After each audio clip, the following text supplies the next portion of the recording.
everybody, and welcome to this special on the Autumn Equinox that happens this year on the 22nd of September at 1:44 p.m. All times are in GMT times, and all interpretations are based on Vedic constellational astrology, which differs from Western astrology because in Western astrology the equinox happens when the sun's in Libra, but in Vedic constellational astrology it happens when the sun's in Virgo, and this is because when we look up in the sky the sun is in the constellation of Virgo at the time and not Libra. So yeah, I hope I explained that well. So the autumn equinox marks the transition from summer to winter. During this time, day and night are almost equal in length, with the sun crossing the celestial equator from north to south, and this symbolises balance and harmony. As daylight and darkness sort of like reach a equilibrium, a balance, nature begins its transformation. So we may notice, the trees getting rid of their leaves, shredding them.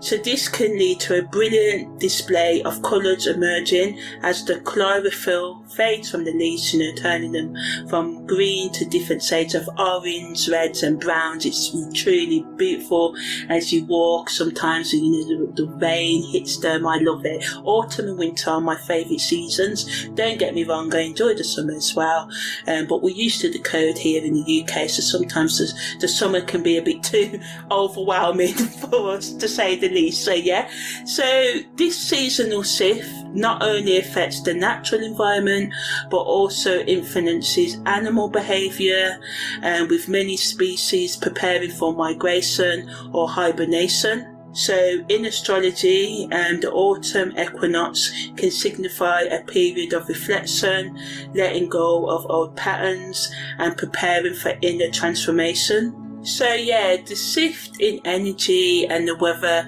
can influence our collective human behaviour in many ways. So, some people may feel inspired to re-evaluate their goals and priorities, and this can lead to a bigger push for self-improvement, activities like mindfulness, setting new intentions, maybe making plans to start or continue the work of understanding your psychological, emotional and spiritual wounds. For some of you, some of you may also be like, oh, I've got 3 months left almost to go before the new year, and I'm going to start the new year resolutions I made at the beginning of the year now, and this will be a good, perfect use of this energy. The decreasing daylight hours during the autumn equinox can trigger feelings of introspection for some individuals. Some people can suffer more from seasonal affective disorder, feeling sad because it's going gloomy, especially if you was born in the summer as well, or the spring, so make sure you make preparations for that.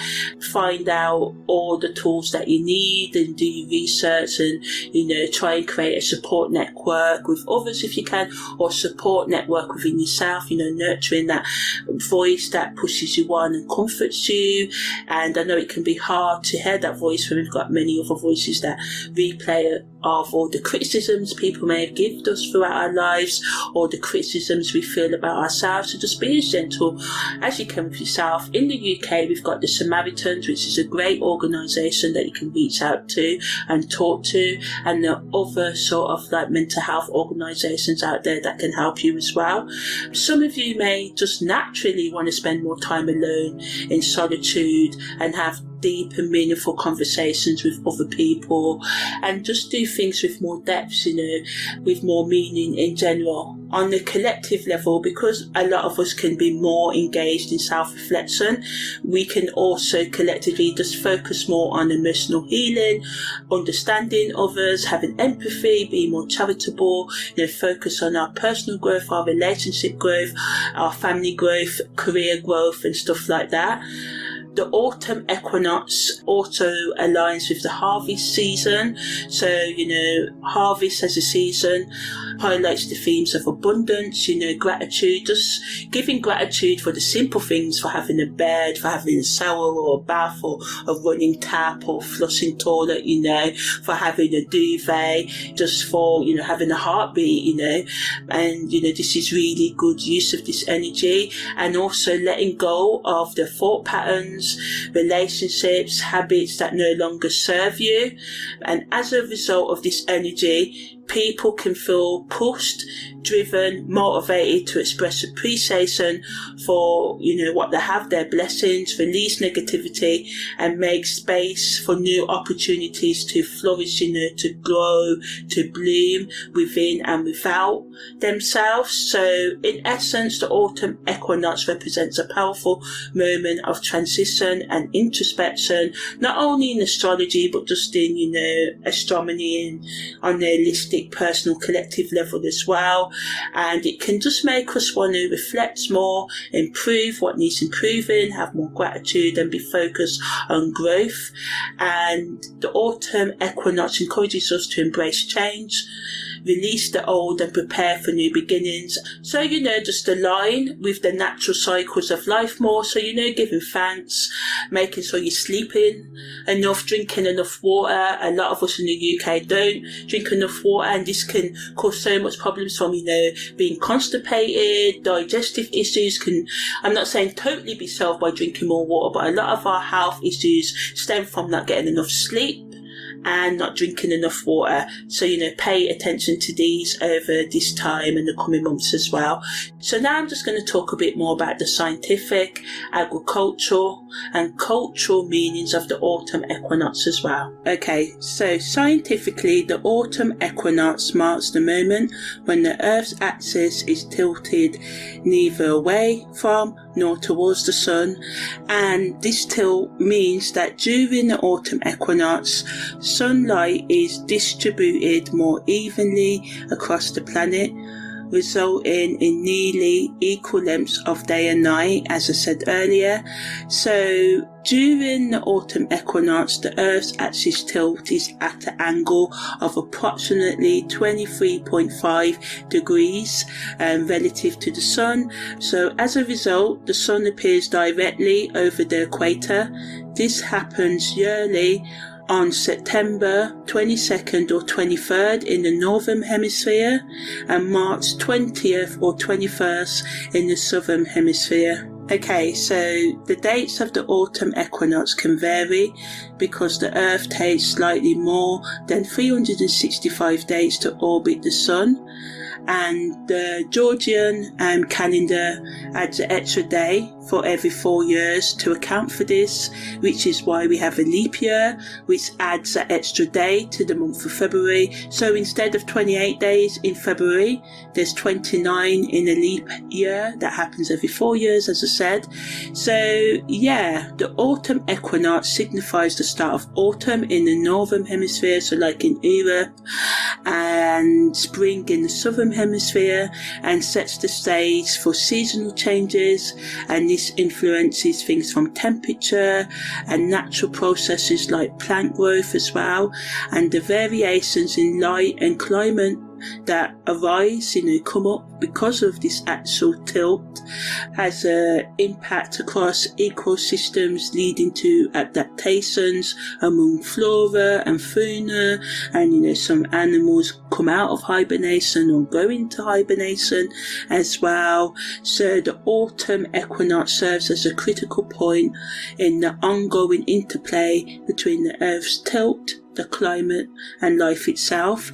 And so the word equinox comes from two Latin words meaning equal and night.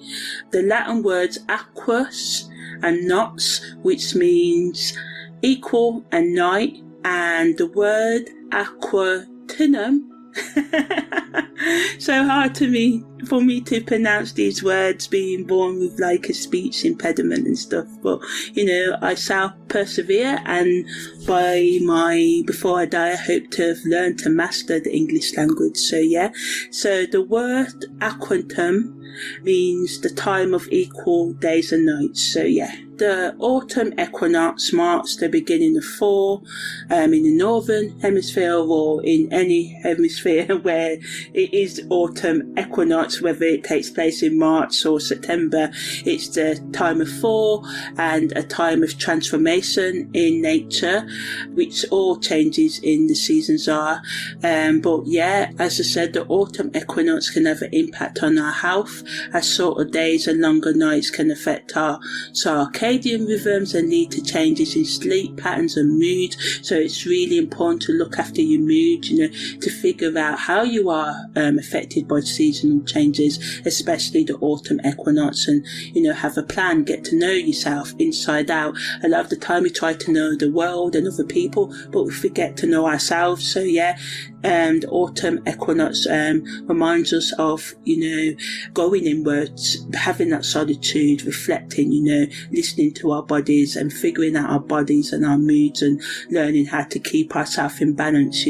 Agriculturally, the equinox plays a crucial, important role in farming. It serves as a critical indicator for farmers to harvest crops that were ripened during the warmer months or to sow new crops. Farmers also assess their yield and prepare for the winter and prepare, their fields or plant or whatever for winter as well. And in ancient agricultural societies like the Mayans and Egyptians, the autumn equinox played a vital role in determining planting and harvesting schedules. Farmers would align their agricultural activities with this event to ensure optimal crop growth. This period was not just about gathering what had grown. It also involves careful planning and management to ensure that everything was stored properly for the colder months ahead. And this successful completion of the storing of foods and preparing for the winter is vital because it can secure food supplies and that sustain farmers' families and communities, everybody that buys from supermarkets or from the farms itself and stuff. And it also highlights the interconnectedness of agricultural and seasonal cycles, and the significance of harvest extends beyond, mere sustenance, nourishment. It also embodies a deeper cultural connection to the land and the many rhythms of nature. And many communities till this day celebrate the harvest with festivals and traditions that reflect gratitude for the bounty, the harvest received. And many people gather during the autumn equinox to have a feast, to do rituals and to share products, food and other things, time, energy, and all of this kind of gathering rituals, whatever, serve as a reminder of the importance of working in harmony with the environment, with nature, and this collective appreciation creates a sense of community and reinforces the age-old relationship between humans and the agricultural or practices that sustain them. Culturally, the autumn equinox is celebrated in various ways around the world. For example, in Japan, the autumn equinox is known as Shobon no Hi, and this is a public holiday where families honour their ancestors by visiting graves and conducting rituals. And in the UK, it marks the time of harvest festivals in schools, churches and other places, and other gatherings that give thanks for the bounty of the season, or admire who can grow the biggest turnip or pumpkin or tomato and stuff like that. So yeah, and in indigenous cultures like Native American and Aboriginals, as Fuji in Australia and all of that, ceremonies are held to give thanks for the harvest and seek blessings for the coming season. And these traditions not only reinforce community bonds but also serve as reminders of the importance of stewardship and respect for natural cycles. So yeah, the autumn equinox is a time of balance. It invites us to appreciate and research and get to know and work with the cyclical cycle rhythms of life and prepare for the dormancy, the stagnancy, the leaves off the trees, and the scarcity that winter can bring. So just preparing for the winter months, preparing in the autumn to stock up for the winter, so just making sure you've got enough, and if making what you have stretch, because sometimes we don't have enough. There's a lot of cost of living going on across the world right now, so just preparing for your needs on the mental, psychological, spiritual, emotional and financial level to the best of your abilities. Also, the autumn equinox brings to our attention the dualities present in life, such as light and dark, growth and decay, good and bad, seeing how they merge and reflecting on them. And as the days grow shorter and winter approaches, encourages us to, prepare. That's the key word, preparation. Organise and introspect, reflect. What habits do you need to let go of? What thought patterns are destroying you appreciating life? How can you give gratitude? And I know it can be hard to give gratitude when you are lacking stuff, or you feel you are lacking stuff. How can you accept your now? How can you be comfortable where you are now? And what steps can you make to move yourself forward to where you want to be? So ultimately, many cultures engage in activities across the world that prepare for the colder months, from canning and preserving food to creating warm clothing and ensuring that the knowledge of sustainability and resourcefulness is passed down through generations. So, on the personal level, we can do this, as I said, preparing for the coming months, the 6 months of fall and winter, and by getting ready and prepared, and also celebrating autumn equinox as one of life cycles. It shows to us the importance of balance as well, gratitude and readiness for what sort of lies ahead. So now I'm going to talk more about the astrology, because that's what you're here for, of the autumn equinox and in general. Then I'm going to talk about this year's aspects, and then I'm going to go into the Sabian degrees that are involved in the aspects and give more in-depth analysis. So the autumn equinox in Virgo is a time of balance between light and dark, and it brings a shifting energy that supports us in becoming more practical. It invites us to pay more attention to detail and analytical thinking. Practically speaking, it can inspire us to focus on organisation, health routines and productivity. On an agricultural level, farmers are called to harvest, plan and prepare, and on the individual level, the autumn equinox in Virgo encourages us to assess our goals and priorities with clarity and more precision. And on a worldly, materialistic level, the influence of Virgo can push us to pay attention to financial matters, career objectives and our overall well-being, and we may just find ourselves more inclined to make practical decisions that enhance our stability and security in various aspects of your life. Politically, the Virgo energy of autumn equinox can bring a focus on efficiency, accountability and service to others. Leaders and governments may be called upon to hold high standards of integrity and competence during this time. In terms of personal and psychological meanings, it can also bring a sense of order and meticulousness, care and thoughtfulness, pushing us to reflect on our life, and we may find ourselves drawn towards organising our thoughts, behaviours and relationships and surroundings with precision, much like the detail-orientated nature of Virgo. And on the flip side, there can be a risk of becoming, overly critical or perfectionistic, which could lead to, self-doubt and anxiety. And on the social collective level, and the autumn equinox sort of embodies themes of service and practicality.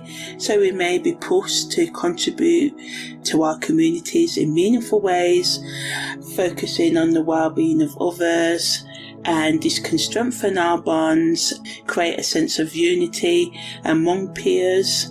However, there is a possibility of becoming overly nitpicky or overly focused on minor details within social interactions, and this can potentially lead to misunderstandings or conflicts. Symbolically and creatively, the alignment of the autumn equinox with Virgo encourages us to embrace craftsmanship and creativity in our plans, personal expression and our projects, the things we work on.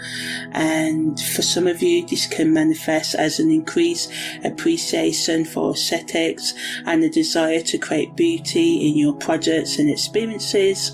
You may find yourself more inclined towards refining your skills and paying attention to the finer details, which can lead to a sense of accomplishment and artistic fulfillment. On the other hand, there's a risk of getting lost in perfectionism, stifling your creative flow, and this can get in the way of your spontaneous expression. Emotionally, the transiting autumn equinox in Virgo can, evoke, stir up feelings of self-improvement, as I said earlier, self-reflection. We can just feel more motivated to analyse our emotions, our thoughts, our behaviours, our relationships with a critical eye, seeking ways to increase our personal growth and clarity, looking at ways, the things that we need to remove from our life. And this process of self-evaluation can be empowering, as it allows us to identify areas for development and make positive changes in your life. And by digging deep into our emotions and addressing any underlying issues, you can create a greater sense of self-awareness and emotional well-being. However, be cautious of becoming overly self-critical or fixating on perceived flaws, as this could lead to an increase in anxiety and self-doubt. Striking a balance between self-reflection and self-compassion are also key when navigating this period with grace and resilience. Spiritually, the autumn equinox symbolises a balance between light and dark, pushing us to reflect on our own inner balance and harmony.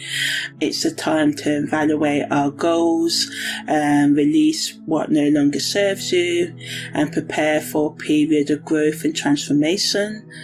In terms of esoteric terms, Virgo is associated with purity, healing and service to others, and the autumn equinox alignment with this sign amplifies these energies, encouraging us to focus on healing not just ourselves but those around us.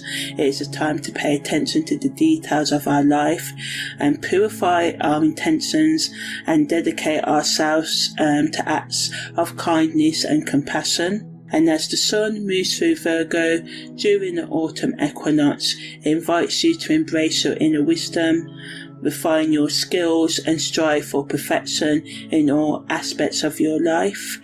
This energy, provides a unique opportunity for spiritual growth and deep self-awareness, starting or continuing the work of self-awareness, which is getting to know yourself inside out. By, getting to understand yourself, your thoughts, your feelings, your values, your beliefs and actions. And it helps us, recognize that we are separate from others, because a lot of times we can forget that, we can forget that, especially in this social media world. So, researching self-awareness and how to, start or continue the work of building it within your character can be really beneficial, not only for the autumn equinox but beyond it as well. Okay, so now I'm going to talk about the aspects that the sun's making at the time of the autumn equinox this year and how they sort of like add to it, you know. So the first aspect is the moon making a trine to the sun, and this is separating at 1.22 degrees. So although not applying, separating, it still, you know, sort of like influences us, and it's a nice trine. So, you know, it supports our personal growth and us gaining understanding. It can make us feel more at ease with our own emotions and more confident in our decisions and self-expression, and also more comfortable with our psychological and spiritual side as well. It allows us to increase our creativity and encourage artistic, you know, goals and projects, and allow for new ideas to flourish and grow and bloom. And it offers a sense of balance between our personal needs and external responsibilities, so it makes it an excellent time for collaboration, you know, working with others and nurturing your relationships. But it's also, you know, on the negative side, we have to be aware of being complacent, you know, not dealing, because trine energy sometimes makes us ignore what we need to deal with, don't use the gifts. Astrologers know a lot of people trines in their chart can sometimes, you know, look at the chart, it's a beautiful chart, oh my gosh, this should be perfect, but if you don't use the energy, you know what the saying says, if you don't use it, you'll lose it. So just watch out for, you know, being complacent, use this energy, and overindulging as well, and try not to avoid confrontations, because this is what sometimes this energy just makes us avoid things, and this autumn equinox wants us to, you know, face life head on. So it just helps us also with setting goals, especially personal development goals, and just helps us, you know, really find inner peace, or continue or stabilize our inner peace and outward success if we're willing to engage in activities that promote emotional, spiritual and psychological creative expression and exploration as well. The sun also makes a conjunction to Mercury, applying. This can bring an increase in mental clarity and give us a need for, you know, give an enhanced capacity for communication. This aspect often brings an influx of ideas and insights, making it a good time for learning, writing or engaging in discussions that requires a deep understanding and articulation. Individuals can find themselves more curious and eager to share their thoughts, and this can lead to fruitful exchanges and, you know, collaborative projects and teamwork and stuff. And this conjunction also symbolizes a moment of illumination regarding personal goals and, you know, our aspiration. And again, it can just help us with finding, you know, clarity on our path forwards. But negatively, the intensity of this aspect can lead to mental overstimulation, and this can cause us to feel mentally scattered and make us overthink. We can also miscommunicate because of the rapid influx flow of ideas can lead to misunderstandings. We can just be overstimulated and speak. Everyone can be doing this. We can misunderstand our own thoughts, so this can cause imbalance within us as well. So we have to try and channel our thoughts into structured plans or creative outputs. So write your thoughts down before saying them and try and organise them, even though they may come in sort of like erratically. So, you know, journaling and meditation is good throughout the autumn equinox and is the best use of this energy. The sun also makes a trine to Uranus, and this is 2.55 separating. So this sort of like creates a sense of liberation and innovation, encourages us to embrace our unique identities and explore unconventional ideas, making it an excellent time for creative projects or breakthroughs in our personal expression. The trine's harmonious nature allows for unexpected opportunities to come up, and this can lead to positive changes in our life. We may feel an increased sense of awareness and intuition that can make it easier to recognise and act upon newfound insights, embracing, you know, being spontaneous and open-minded, and this can lead to exhilarating kind of experiences and connections during this period. However, the push for independence and novelty can also lead to restlessness or impatience. Individuals may struggle with routine and find it challenging to engage in mundane tasks or responsibilities, which can sort of like lead to us being impulsive in our decision making. And it's wise for us to approach new ventures with more of a balanced perspective. And to maximise the benefits of this trine, we should develop a mindset that's open to exploring things, as I said. So this, remaining grounded in our commitments and responsibilities as well, and finding a balance between embracing change and maintaining stability, while also ensuring that we do our best to stay stable within and grow in the ways that we need to grow, rather than, act in a chaotic way, could be drawn into chaos. The sun also makes an opposition to Neptune, and this is 1.31 separating. So we may find ourselves confused. Neptune transits always can make us escape, be manipulative to others, but on the positive, it increases our intuition, creativity, and our artistic creative expression, and being able to engage in spiritual activities.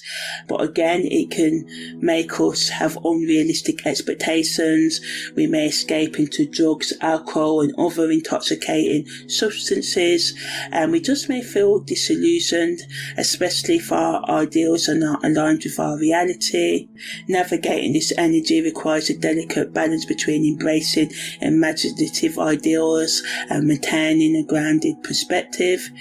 Engaging in practices such as meditation, journaling, or creative plans is the best way to use the positive energies of this alignment, while also being mindful of its pitfalls. So it's crucial to remain vigilant against self-deception or overindulgence, as this period can increase susceptibility to external influences. And by integrating dreams with practical steps, individuals can turn the ethereal energies of Neptune into tangible outcomes, making the most of the opportunities that are presented during this time. Also, the Sun makes a trine to Pluto, and the Sun also makes an opposition to the Moon's North Node. So the Sun's trine to Pluto helps us with tapping into our inner strength, personal transformation and empowerment, supporting us to, confront our deep-seated fears or limitations effectively, and also just confront any troubles we're having in our life as well, and build our resilience. So the Sun's trine to Pluto is a supportive energy, so it supports us integrating ourselves, our higher and lower selves, our shadow and light, the side of our personality that may like to do, Netflix and chill, and the side of us that, likes to have solitude, just integration, So it just allows us to regenerate and heal, and to accept ourselves for all that we are, and forgive ourselves as well. And it just allows us to go after what we really want with intensity and clarity, and it also can allow us to do well in our personal and professional plans as well. The Sun's opposition to the Moon's North Node brings tension towards what we're doing, our daily habits and our life path and our destiny. So we can kind of like experience a clash of between our personal desires and the broader themes of growth, what we need to do to grow. We may say I want to live my best life, but living your best life may involve you changing your day-to-day habits, which you may not want to do. It may involve you letting go of relationships and toxic thought patterns and behaviours, so you can kind of feel pulled in sort of like different directions, and can lead to uncertainty about, our future. But this uncertainty that you feel about your future, is trying to lead you to make a decision. So although you may feel pulled in different directions, the best use of this energy is to embrace the transformative energies of all these aspects, especially Sun's trine to Pluto and its opposition to, the North Node, and just reflect on your personal goals and align with your greater purpose. This can lead to a rewarding balance, allowing for both, self-discovery and align with the collective path or your individual path, however you are using this energy on the personal level. Also, at the time of the equinox, there is a grand air and fire trine between the moon in Taurus, Uranus in Taurus, Sun in Virgo, Mercury in Leo, and Pluto in Capricorn, with a 39% orb tightness. So this grand trine, sort of like wants us to and provides us with the ability to find stability, to be innovative, to be open to new changes, to be more practical, to communicate more often, and to transform ourselves. So this is really good energy that allows us to sort of like be our authentic selves, because the nurturing and grounding energy of Taurus blends with the transformative power of Pluto in Capricorn and analytical Sun in Virgo and expressive Mercury in Leo, allows us to have intellectual depth and adds sort of like a creative sort of flair to the mix. And this grand trine creates a supportive environment for manifesting our goals, implementing changes and communicating effectively with others. And it sort of like increases our ability to set intentions, organise our thoughts and take practical steps towards reaching our goals. So this is really supportive energy once again. So now I'm just going to talk about the Sabian degrees that the planets are in at the time of this year's autumn equinox, and how they sort of like input into, this autumn equinox. So yeah. Okay, so the Sun is in the 6th degree of Virgo and has the Sabian symbol a merry-go-round. The Moon is in the 8th degree of Taurus and has the Sabian symbol a sleigh without snow. And Mercury is in the 29th degree of Leo and has the Sabian symbol a mermaid emerges from the ocean. Uranus is in the 3rd degree of Taurus and has the Sabian symbol steps up to a lawn blooming with clover. And Neptune is in the 5th degree of Pisces and has the Sabian symbol a church bazaar. And Pluto is in the 6th degree of Capricorn and has the Sabian symbol a dark archway and 10 logs at the bottom. So now I'm going to talk about how these Sabian degrees positively and negatively affect the transiting autumn equinox in Virgo. So when the Sun is in the 6th degree of Virgo with the Sabian symbol of a merry-go-round, it brings a sense of joy and playfulness to the equinox. So this can just help us, do things, make changes in our life, do our daily tasks, work with more of a light-hearted attitude, making it more fun. We can also do inner work, shadow work, have those difficult conversations in a more light-hearted manner. It embraces and supports us in, being enthusiastic about our creativity and embrace newness.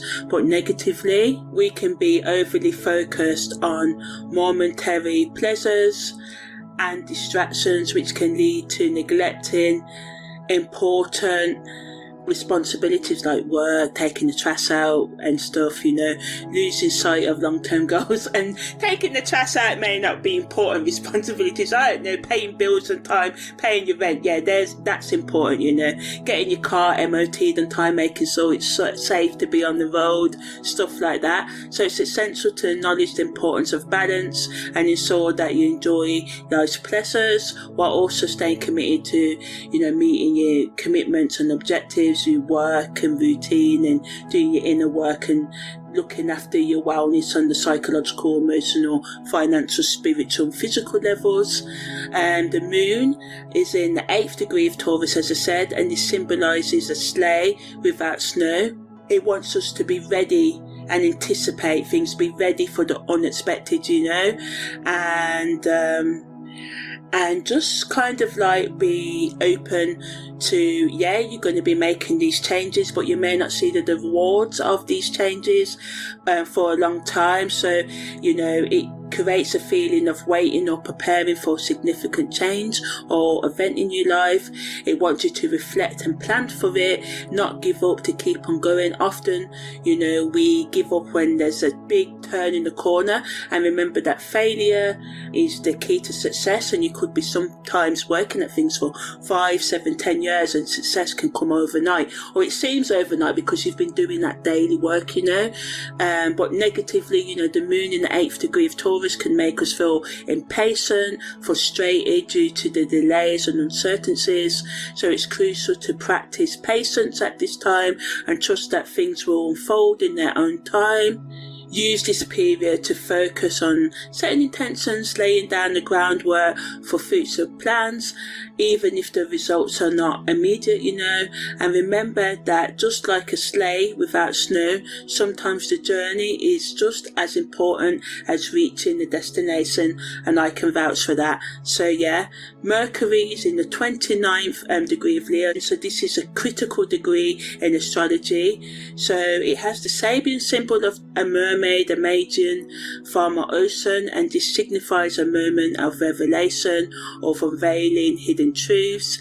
And as we move through the autumn equinox, this placement brings about a sense of deep emotional insight and intuition, which encourages exploration on the inner depths and our subconscious desires.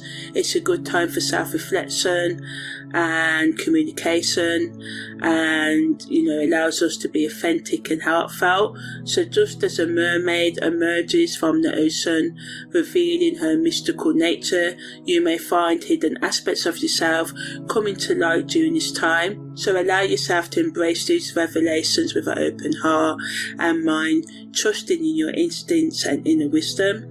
Engage in meaningful conversations that create genuine connections and understanding with those around you. This moment of clarity and emotional depth can lead to profound personal growth and transformation. Uranus is in the 3rd degree of Taurus, also as the moon is in Taurus too, but Uranus is in the 3rd degree, and the Sabian symbol for this is steps up to a lawn blooming with clover, and this introduces element of unexpected change and innovation. So this can help us with, you know, new ideas and unconventional solutions during this period, making it easier to find solutions and stuff to our problems, which is good.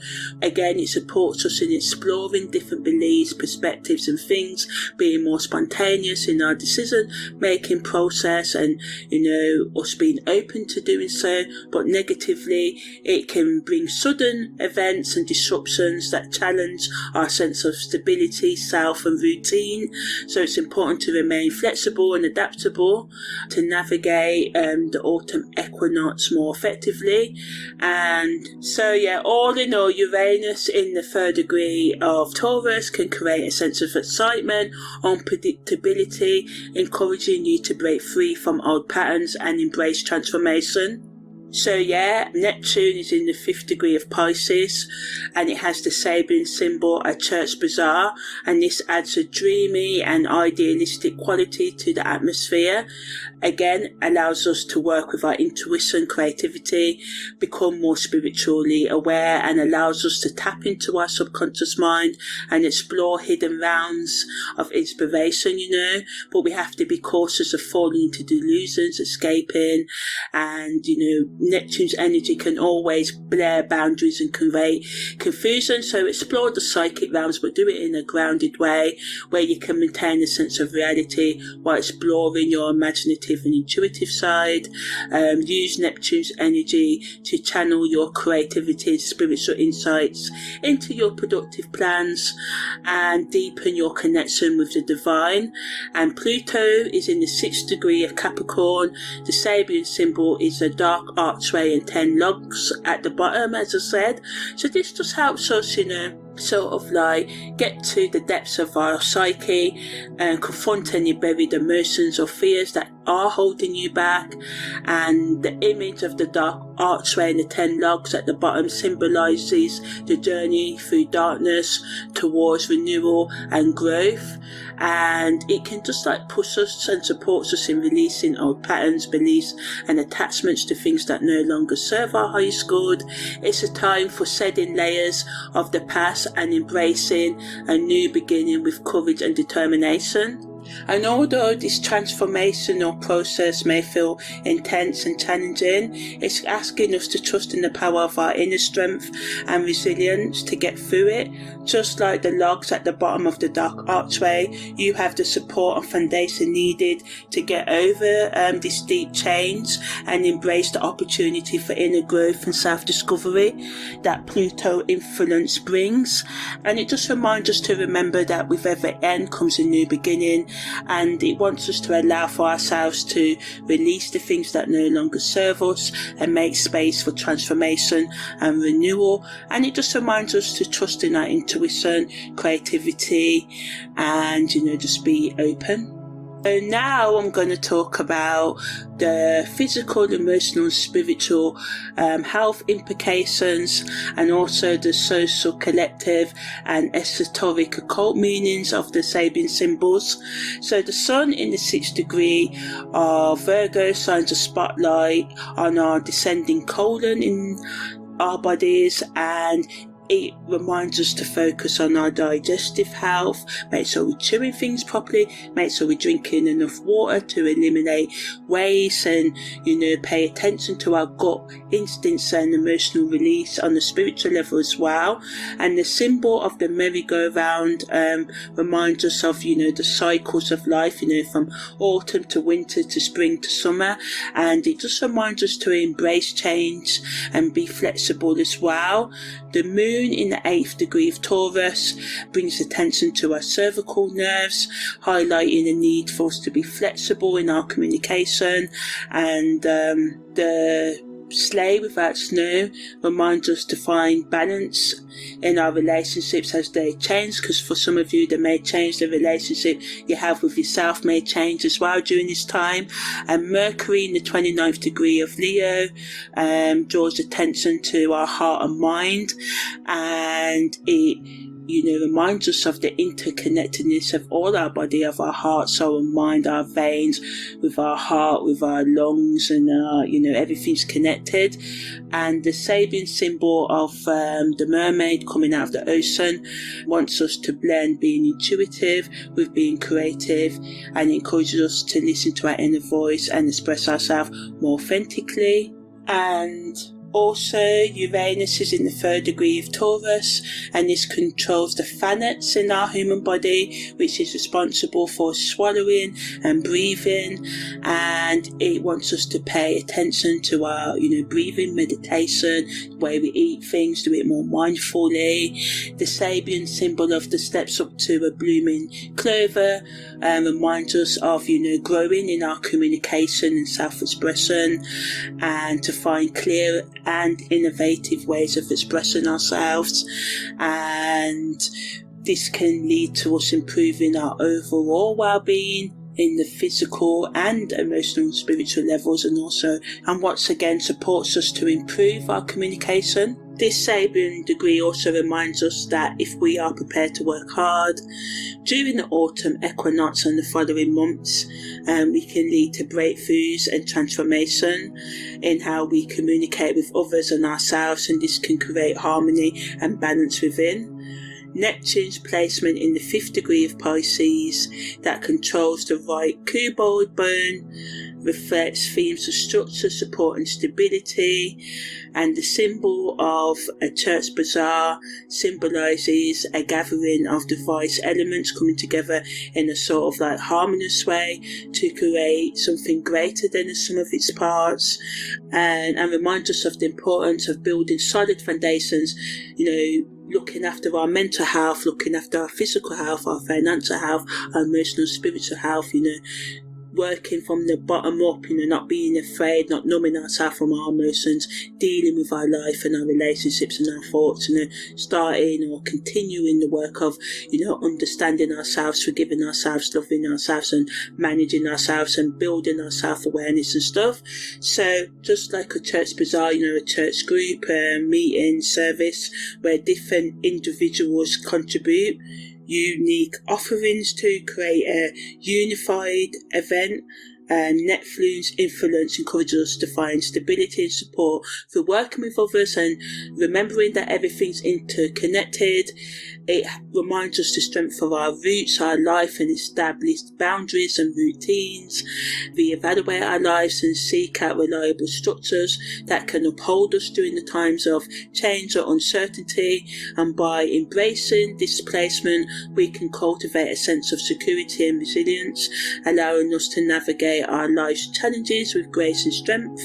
And Pluto in the 6th degree of Capricorn, which is associated with the right adapter muscle and has the Sabian symbolism, as I said, a dark archway with 10 logs at the bottom, and wants us to face our inner shadows and reflect. As I said earlier, physically it indicates a need to pay attention to our muscle health, particularly in the leg area, emphasizing the importance of balance and stability. On the emotional level, it pushes us to dig deep into our subconscious and confront any buried fears or unresolved issues, making way for inner transformation and empowerment.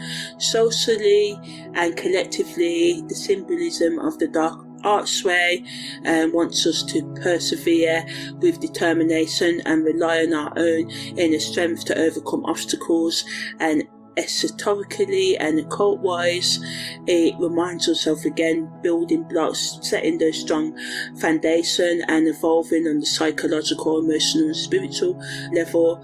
It encourages us to embrace our shadows, acknowledge our past experiences and use them as stepping stones towards personal and collective evolution during this significant astrological period. So now I'm going to talk about what the autumn equinox means for all 12 sun, moon and rising signs. And although I focus on the sun, moon and rising signs in this analysis, the following can also be used for anyone who has the majority of their natal planets in any of the 12 rising sun or moon signs or houses as well.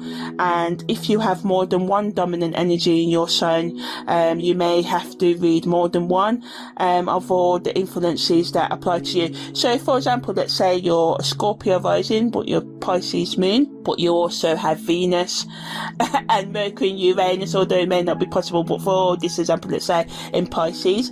But you also have the Sun, Pluto and any other planet didn't say in Scorpio as well. So you'll read what it means for the 8th house, the 12th house will apply to you as well. And so I hope you get what I sort of mean. So at the time of the autumn equinox, the sun is in the 1st house of Virgo, sun, moon and rising. So don't be surprised if you start sorting through your sock drawer and end up reorganizing your entire closet at this time.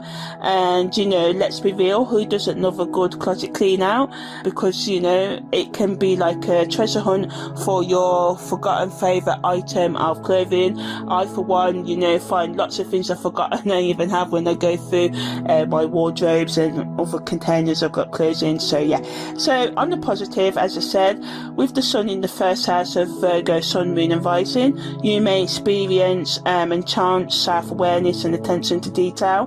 This energy encourages an analytical thinking, practicality and a keen sense of organisation. It can also create diligent efficiency and a strong work ethic. Also can increase your productivity and sense of accomplishment right now. Negatively, while this placement offers numerous benefits, there are also potential challenges to be aware of. Those with strong Virgo energy in the natal chart may sometimes become overly critical and can be perfectionists, and this can cause problems in their relationships and their life. And in general, they can have a harder time of letting go of mistakes, leading to feelings of inadequacy or anxiety because they place high expectations on themselves and others, and this can increase feelings of frustration and dissatisfaction in relationships. So it's a good idea for you over the coming year to find a balance between striving for excellence and accepting your own and other people's imperfections, because if you don't, your self-criticism and perfectionism may create pressure and challenges in the relationship you have with yourself, or should be having with yourself, and relationships with others, as you can expect them to, other people that is, to meet possibly high standards. So it's helpful for you to practice self-compassion, remembering that everyone makes mistakes, and to find a balance between being analytical and any critical tendencies and your ability to show kindness and compassion. The best use of this energy is to use Virgo's analytical and practical sort of like vibration to improve yourself and contribute positively to the world through any personal projects, or by giving to charity, doing more at work, or mentoring someone, or healing any problems in your relationship and stuff like that. Also by setting clear goals, developing efficient routines, and paying attention to your health and wellness can also be an excellent way to direct the energy over the next year. Using your meticulous nature, you can excel in all work or personal projects, especially those related to healthcare, research, analysis, or any other profession that demands attention to detail over the next year. So on a holistic spiritual level, the alignment of the sun in the first house of those with a lot of Virgo placements in the net chart. Spiritually, this is a time for you to focus on self-reflection and inner growth, how you project, because the first house is all about how other people perceive us, how we project ourselves onto the environment. So if you're not being your authentic self, it's time to examine your thoughts, beliefs and actions with a critical sort of eye, and to change anything that needs changing. Also, you're encouraged, especially if you're spiritually inclined, to embrace a more disciplined approach to how you go about incorporating spiritual practices into your day-to-day life, delving into the depths of your inner self to uncover, hidden truths that may be blocking you from connecting with your higher self and being who you fully are. So ultimately, on the spiritual level, it's a good idea for you to focus on a balanced integration of your mind, body and soul spirit. Strive for personal improvement and to improve your self-awareness. In terms of relationships, if you are single, this influence may see you seeking out partners that are more aligned with your authentic values and who can support your ambitions and support you on the mind, body and soul levels as well. You may become more choosy, more picky, more discerning about who you go into relationships with. This can be even friendships, could end some. You may also seek out practical, reliable people and who can offer you that stability that you may be craving right now. Also, with the sun in the first house, you can also pay attention to communication and pay more attention to detail, which can positively impact your relationships as well. And you may become more attentive to the needs and desires of your partners, wanting to create more harmony through clear and effective communication. The analytical thinking and practicality offered by Virgo's influence can be channeled towards understanding your strengths and weaknesses and identifying areas that you need to grow in. This process may involve setting clear goals and developing efficient routines that support spiritual development. Moreover, the diligent work ethic associated with this placement can be applied to your spiritual practices, whether it be, meditation, yoga, or any other form of self-care. By approaching these practices with dedication, you can deepen your connection with the divine and experience an increased sense of inner peace and clarity. Okay, so for those who have strong Leo energy or Leo sun, moon and rising, the sun is in your second house at the time of the autumn equinox. So on the bright side, pun intended, with the transiting sun in Virgo gracing your second house, during this season of change you can expect a boost in your financial ability. Because the clever little sun in Virgo has a natural attention to detail and practicality, There may be some solid opportunities for you to increase your bank balance, whether it's a pay rise, a new job offer, or an unexpected windfall, or you know, doing a side hustle, or just thinking of more ways to bring more money and abundance, physical abundance, that is, into your life. Also, those with strong Leo energy in the natal charts can enhance their self-expression and creativity, allowing for you to shine and command attention as it increases your confidence and charisma, making you more influential in your plans. But on the downside, you can be, you know, overly dramatic and self-centered and materialistic right now, so watch out for that. So, you know, you may become too focused on getting more, accumulating more things, more. You could become greedy, and it's not greedy to want more financial stability, but only if you let it overrun your life and neglect other areas of your life as well, or try to take too much, or take what's not yours through stealing and other means like that. And it's important because you may, as I said, neglect other important aspects of your life, and this can cause imbalance, and imbalance is never good. So the best use of this energy is to use this vibration to increase creative thinking and be more productive, and take out more meaningful sort of like actions and communication, and just a bit of forethought before you say and do things over the coming year. That's what I'm trying to say. So this could involve exploring artistic projects, engaging in public speaking or leadership roles, or finding ways to express yourself more authentically through music, dancing, acting and stuff like that. On the holistic spiritual level, those with strong natal Leo vibes are encouraged to examine your values and priorities, and make sure that they're aligned with your actions and thoughts right now, and also your true desires and passions. Although you are given the chance to become more financially abundant, it's important also to give gratitude, even when you haven't got the things that you want in life yet, because, you know, if you are grateful before you get it, then this can attract these things to you. And of course, not for all of you, because I do believe in like miracles and magic and stuff, but most of the time you have to take practical actions to materialize your desires. But, you know, if you take action, you can get what you want. But also to keep in mind that, you know, having material things are and shouldn't be your only avenue of happiness and fulfillment. So you should seek fulfillment by, you know, communicating with others, in your relationships, committing to personal growth, seeking out meaningful experiences, rather than, you know, just solely relying on external accomplishments to make you feel whole. You should focus on, you know, looking after your inner world and getting to know yourself, and balance self-expression and being humble during this time as well. And, you know, as I said, this energy encourages you to embrace your unique talents and gifts, and remain grounded and considerate towards others is also equally important. And, you know, using this time for self-reflection and transformation.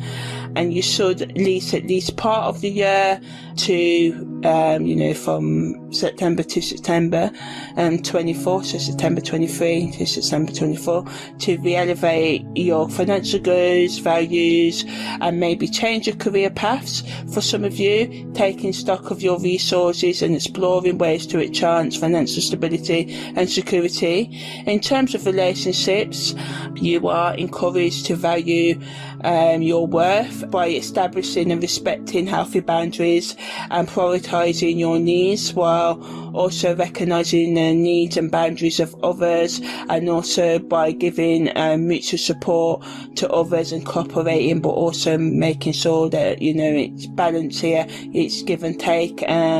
Ultimately, the autumn equinox with the sun being in your second house gives you the chance to have more self-confidence and give yourself a sense of empowerment, stepping into, you know, leadership positions, or just taking personal responsibility for your life direction, you know, shining your light to inspire yourself and others, and tapping into your inner strengths and passion to positively impact your own life and the lives of those around you.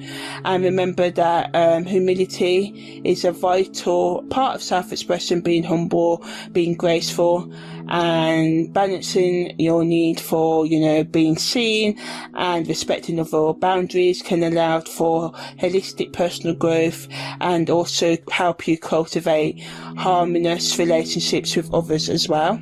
The sun is in the third house of Cancer, Sun, Moon and Rising. So on the bright side, you can expect your communication skills to flourish like a well-watered garden right now. Your wit may be sharper than ever, which can leave others in stitches with your clever remarks over the coming year. It can be like having a commodity so in the palm of your hand, but every coin has its flip side, as we know. So it can make you get too caught up in the nitty-gritty details, leaving you picking over, nitpicking every little thing. This can cause discontent within yourself and relationships. So remember to take the step back and see the bigger picture. Also, on the positive level, it can bring a sense of emotional depth and make you more connected to your intuition. And as the third house is associated with communication, learning and short distance travel, and Cancer is a nurturing and emotional sign, so the sun in your third house at this time will also bring a desire to connect with family and loved ones and create a warm and cozy atmosphere at home. Because your communication skills may flourish and grow and be refined, you can create or strengthen your connections with others, making them more deeper, and plus the emotional intelligence that can come with this placement and the sensitivity that can be gained through self-reflection and listening to others and creating active listening and a healthy space for you and others to communicate healthily can provide you with more empathy and understanding at this time. Negatively, because the sun in the third house of Cancer, individuals can increase emotional vulnerability. This can lead to over emotional reactions or sensitivity to criticism, which can surface, and there may be a tendency to retreat into yourself when faced with challenging situations. It is crucial to guard against moodiness or becoming too clingy in relationships. The best use of this energy of the autumn equinox for those with strong Cancer energy in placements in their natal chart is to express your creativity through writing, speaking or any other form of communication. It's also, as I said, a good time to engage in meaningful conversations and strengthen bonds with your loved ones or create new bonds with new people, taking up new courses or finishing courses, educational ones or spiritual ones or career ones, and also exploring different perspectives, ways of thinking can expand your mind. Also, on the spiritual level, you are encouraged to connect more deeply with your emotions and communicate more honestly from your heart, as this alignment reminds you to embrace your vulnerability and seek authentic connections with others, as well as finding a balance between your feminine and masculine energies, giving and receiving, and the importance of nurturing yourself and others. Those with strong Cancer energy in their natal chart ultimately are being urged to connect with their inner mother, their inner feminine, to listen to their intuition and to offer love and compassion to themselves and those around them. It's a time to embrace the power of vulnerability, heal emotional wounds and strengthen your emotional foundation. Although the autumn equinox represents a time of balance and introspection, which can make Cancer individuals feel more sentimental and introspective, yet with Virgo in the mix, you must guard against overthinking and dwelling too much on the past. In terms of relationships, you may find yourself seeking clarity and precision in your interactions with others, becoming more discerning about who you share your thoughts and feelings with, and choosing to prioritize quality over quantity. Regarding your social circle, because the sun in your third house at the time of the autumn equinox can enhance your ability to express yourself precisely and articulate your ideas effectively, which can help you have those difficult conversations you may have been putting off. You are also encouraged to pay closer attention to the small details within your relationships, becoming more observant of your own and your partner's needs and anyone's who you're in close friendship with, and family members and stuff, within reasons and needs and desires, so you can meet them or understand them more. By finding efficient ways to communicate or organise said activities that promote intellectual growth, you can come to, greater understanding. So in summary, the coming year for those with strong Cancer vibes in their natal chart is a time to reflect on your emotional needs and nurture yourselves, while also reaching out to support those around you in healthy ways, embracing and trusting your intuition, removing all, psychological, emotional and spiritual barriers you have to understanding, learning and trusting your intuition. And the number one is, fear-based energy can make you misunderstand or interrupt your intuition and stuff. So facing your fears can help you trust and understand your intuition more. And by embracing emotional vulnerability and open communication, you can experience personal growth and a deeper sense of spiritual connection during this season of transition and beyond. Okay, so for those of you with Gemini, Sun, Moon and Rising, or a lot of Gemini energy in your natal charts, this energy is beneficial for you if you want to improve your home, work on household projects, and you may have a desire to make your living space more efficient and organised. The Sun's transit through Virgo can also encourage you to focus on self-improvement and looking after your emotional, psychological and spiritual health, as well as your physical well-being. You may find yourself more motivated to exercise, eat healthy and care for yourself during this time, having more of a connection to your external home or inner home, your inner self. So, using your imagination, wanting to do more self-care and to be nurtured and to nurture others as well. But negatively, as Virgo's energy can sometimes be overly critical and demanding. This can increase self-doubt and insecurity, especially if you are already prone to anxiety and being insecure as well. You can feel more overwhelmed and stressed at this time as well. The fourth house can also bring any emotional or psychological issues related to your family and home, so family conflicts in your relationships, conflicts within yourself to the forefront, and you can welcome this with open arms, or you can run away from this as well, but try and embrace it over the next year. Taking steps to work for any unresolved traumas that you may have will be the best use of this energy for you as well. And addressing any underlying emotional concerns and traumas and communicating more effectively with family members and those close to you at this time, especially about any conflicts you have been putting off as well. Committed relationships may experience an increased communication, and people may seek more intellectual and emotional connection at this time, where you're wanting to develop more growth and understanding.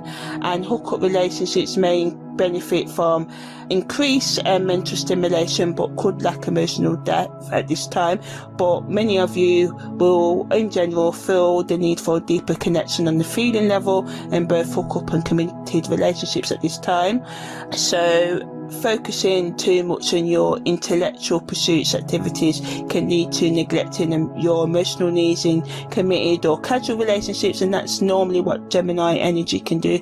Those with strong Gemini energy can do neglect the feelings. So this energy for some of you can make you feel a bit kind of scared, especially if you normally ignore the sensitive sides of life as well. But whatever happens, I was just trying to get you to feel more deeper, and some of you may end relationships that lack depth and understanding right now as well. So in terms of career development, you can be inspired to take new approaches to your work, be more innovative, have fresh ideas, also network more and collaborate with others more and expand your professional connections in other ways.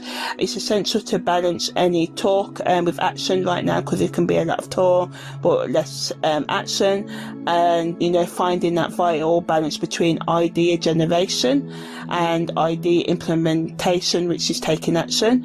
In terms of educational development, you can, have a more of an intellectual curiosity and thirst for knowledge, especially, emotional, psychological and spiritual knowledge.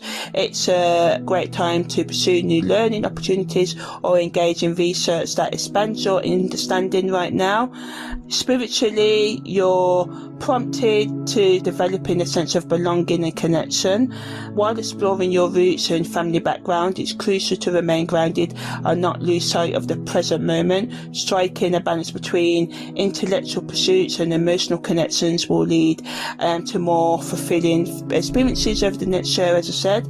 So overall, there's a great potential for personal and professional growth as the Sun transits through the 4th house of Gemini, Sun, Moon and Rising during this autumn equinox. The transiting Sun in Virgo in your 4th house can be a time of practicality and self-improvement, but it's also essential to maintain a sense of balance and take care of emotional well-being, as well as expand your network and collaborate with others and create more meaningful connections. And balancing talk with action is your keyword, and opening up to the more feeling nature of life for yourself and in your connections with others as well.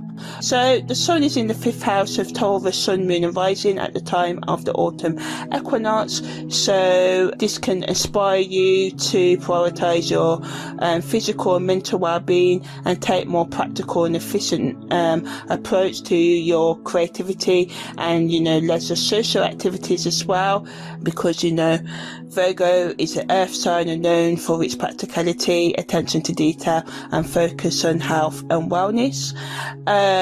So you may express yourself more creatively and have fun in a more organized and structured way right now. Negatively, you can be too self-critical, be self-doubtful and want to be, a perfectionist right now, and just have a critical perspective on your own creative plans and other activities or other people's socialization needs and stuff like that as well. You may also neglect your health and wellness, or the Virgo Sun may put the spotlight on the ways that you have neglecting looking after your health and well-being in general.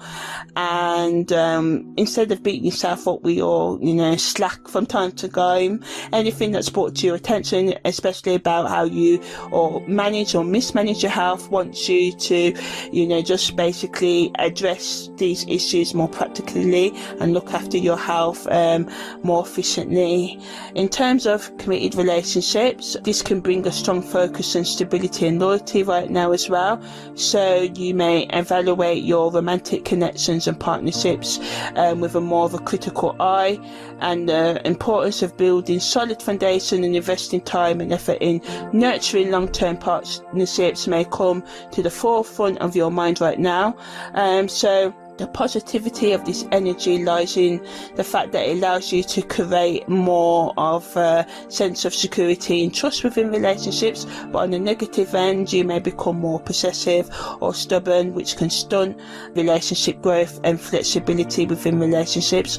On the other hand, hookup culture may experience a slight shift during this time, because the Sun's energy in the 5th house of those with strong Taurus energy in their natal chart encourage you to be more grounding and sensual, leading people to seek more meaningful connections even in casual encounters right now, and this could potentially lead to some people leaving or creating more commitment in their casual connections as they seek to build more fulfilling experiences. And because of this desire to examine the practicality and efficiency of these relationships to make sure that they align with your long-term goals and values, you may let go of some relationships as well. So in terms of career aspirations, the Sun transiting in the 5th house of Taurus highlights your creativity and self-expression. As I said, it's a good time to become more artistic, start or finish creative projects and explore new ideas, and to start off new business ventures or commit more to your current business sort of like projects as well. And in terms of spiritual growth, you may want to find a sense of inner peace and harmony, so you are encouraged to connect more with your higher self. It's a time for introspection and self-reflection and exploring your spiritual path, and committing to it or starting it, and just healing any psychological and emotional blocks that you have, or anything else that stops you from tapping into the higher meaning of life. And you're more likely to take a more practical approach, because Virgo and Taurus are both earth energy, so this brings you double grounding at this time in all that you do. In terms of your educational development, you are asked to take a more practical approach to learning and, acquiring, gaining all forms of knowledge, and you may take a more systematic and structured approach to your studies, and doing this can ensure steady progress and long-term success. In terms of your health and well-being, it's best use this energy to build more physical strength and stability. It's an ideal energy to help you establish healthy routines and habits, such as doing more regular exercise and eating more nutritiously, taking more care of your body and finding pleasure in simple grounding activities. Over the coming year, those with strong Taurus energy in their natal chart should focus on finding themselves and refining their inner values, developing more authentic and stable connections in their personal and professional relationships, and taking the time to invest and improve your relationships, especially the one you should be having with yourself, exploring your creativity, researching and aligning more with your innate spirituality, prioritizing your physical well-being. Ultimately, during this time and over the next year, it's crucial for those with strong Taurus energy to focus on using their practical skills to bring their creative ideas to life. This can include hobbies such as cooking, gardening or crafting, because the Sun in Virgo's energy also provides an opportunity to gain a deeper understanding and connection to your true passions and desires, as well as learn new skills quickly, as well as you are more focused to go about them in a more organized sort of like way, and taking time to use spiritual practices to cultivate a deeper connection with yourself, nurturing your inner child and finding joy in creative expression. It's time to engage in activities that bring you true happiness and pleasure, such as playing games or spending time with loved ones. By embracing opportunities for growth and personal development, individuals can unleash their full potential and experience a more fulfilling journey of self-discovery. The Sun's presence in the 5th house of Taurus at the time of the autumn equinox serves as a guiding light, illuminating the path towards inner peace and harmony, making you aware of the importance of developing practicality and stability in your relationships. So yeah, for Aries, Sun, Moon and Rising, the Sun is in your 6th house at the time of the autumn equinox, so you should concentrate on your goals and eliminate any unnecessary distractions. This transit can also help you be more efficient and productive in your daily tasks, especially those related to health and fitness over the coming year. Also, some more positives are that it can enhance your focus, because it can instill a sense of discipline and dedication within you, especially regarding your personal relationships, career goals and overall self-improvement. Can also boost your productivity and making you more efficient in all your plans, as you may feel more motivated to strive for success in all areas of your life. You may also find yourself being more health conscious as well, because the Sun's in the 6th house and deals with health and routines and stuff like that. You may increase awareness of your health and well-being needs, and take more time out to look after yourself and indulge in self-care, and develop more healthy habits and routines. On the negative negative energy can become overly perfectionistic, and this can create stress and pressure on yourself and relationships, and especially on your personal development. So just take some time to chill out. Can also make you overwork because your drive for success can mean that you neglect other areas of your life that can lead to burnout and imbalance. Also, because of this overwork, or just because of your focus on other things such as your personal development and career goals, this can cause strain in your committed relationship, intimate relationship, hookups and stuff.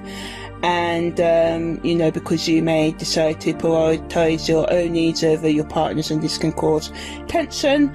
So the best use of this energy for those with strong Aries energy in the natal chart is to find a balance between your personal development needs, career goals and relationship and boundaries as well. Setting realistic expectations, avoiding excessive perfectionism, and prioritizing self-care alongside professional and other growth as well is important. On the spiritual level, you are encouraged to embark on self-discovery and improvement. The 6th house represents our daily routines, health and service to others. So as I said, the sun's presence in this house will make you more focused on your physical and psychological and emotional well-being, and it prompts you to consider your habits, routines and overall lifestyle choices. From a spiritual standpoint, this alignment invites you to view perfectionism, overworking and relationship challenges as opportunities for growth and transformation, encouraging you to dive deep into the root cause of these patterns and explore the underlying beliefs and fears that drive them. By embracing a holistic approach, you can begin to understand where your perfectionism may stem from. Is it from a desire for control and validation, or from a need of wholeness and just wanting to be your best self for yourself? So, right now on the spiritual level, you need to learn, if you do this, to release the need for external validation and instead focus on self-acceptance and love and internal validation, because this shift in perspective can allow you to develop more healthier relationships with yourself and others. Also, it's important for you to avoid becoming too focused on the minor details and losing sight of the bigger picture, which can stop your progress. Also, as I said, health issues that you've been neglecting may be brought to the forefront of your attention, so that you can deal with them. So, although you may just want to work, to quote Rihanna, you must take some time to do some self-care and stuff like that, and just look after yourself as well. Also, it's a good idea to use your analytical and critical thinking skills that the Virgo energy brings, rather than be impulsive, which you can do sometimes. And also, I said not to be, impulsive and reckless, which is true, but also, be spontaneous as well. So balance, the analytical and the critical thinking with spontaneousness, to avoid becoming too rigid and constrained during this time. If you just purely tap into the Virgo energy, that can lead to overworking. So overall, this time represents a time of increased vitality for you. It's a call for you to focus on your self-care and wellness. It's an excellent time to start new routines or habits that support your physical, emotional and spiritual well-being. The sun's energy combined with the fire energy of Aries can bring a burst of motivation and a drive to pursue health goals. Additionally, because the 6th house is associated with service to others, and with the equinox highlighting balance and harmony, you should think of ways to give back to your community through volunteer work or acts of service over the coming year. So yeah. The sun is in the 7th house of Pisces. Sun, moon and rising all those with strong Pisces energy in their natal chart, or 12th house energy in their natal chart as well. So this is an ideal time for you to focus on improving your communication, especially in your relationship and partnership. You may find yourself becoming more analytical and systematic in your approach to these areas of your life, leading to greater success and harmony in your personal and professional relationships. On the downside though, because Virgo's critical nature can lead you to overanalyze and be too picky and just complain about everything. This can cause unnecessary conflicts and tension in your relationships as well. And other positives are that it can bring greater efficiency and attention to detail, and it supports a practical approach to relationships growth as it promotes problem solving and clearer communication, which can drive you to create more equal relationships, sorting out the inequalities in your relationships and actively listening to your partners and creating safe space for your partner and yourself or your friends or family, so we can just sort out all tension that's potentially been going on for years can be sorted right now with the right mindset. Obviously, if you feel like you can't do it alone, you could go to a mediator, have a mentor, someone who can stay calm to listen to all parties involved needs and to kind of like mediate between you to come to a compromise that suits everybody involved as well. Also, this alignment encourages self-improvement, allowing for a lot of personal growth and development to be done if you put your daily actions into it. Negatively, as I said, it can lead to your overthinking, being critical, becoming too focused on your own flaws and other people's imperfections. So it's essential to strike a balance between analysis and acceptance, because fixating on perfection can kind of hinder your progress. This transit is also ideal for focusing on improving your relationships and partnerships. It's a favourable time to address any issues or conflicts with open communication and a more practical mindset. Using the Virgo influence to work on improving goals such as developing healthy habits or improving specific skills. Use this increased intention to detail to refine your daily routines and cultivate a sense of organisation in your personal and professional life. Also, the Sun in Virgo invites you on the spiritual level to take a deeper exploration of the relationship that you have with yourself and with others, encouraging you to find balance between your own needs and other people's needs, as well as taking time to examine patterns and behaviours that may stop you from having healthy partnerships, and work towards creating more equal partnerships, as I said in the introduction, and just thinking about what your authentic needs are and how you need them to be met, and listening to others' needs and just trying to find that middle ground. And it's best to see this as an opportunity for growth and transformation through the lens of relationships. So a lot of your growth over the next year can come from improving your relationship with yourself and others as well, and looking at your partnerships through the lens of, are they in alignment with your spiritual path, your authentic needs and purpose as well. And if they're not, you may need to get rid of them, but doing so can open you up to relationships that can help you find greater fulfillment within yourself. Not like we should find our happiness from others, but our relationships should support the inner peace that we should be working throughout our lives to cultivate, develop within ourselves as well. And keeping in mind that by engaging in self-reflection and making necessary changes, that you can bring more authenticity and happiness and groundedness into your life, and also create genuine sort of connections rather than fake ones. Also watch out for red flags over the coming year as well. But all in all, this Equinox energy gives you the opportunity to create meaningful relationships in all areas of your life, especially the ones that you should be having with yourself.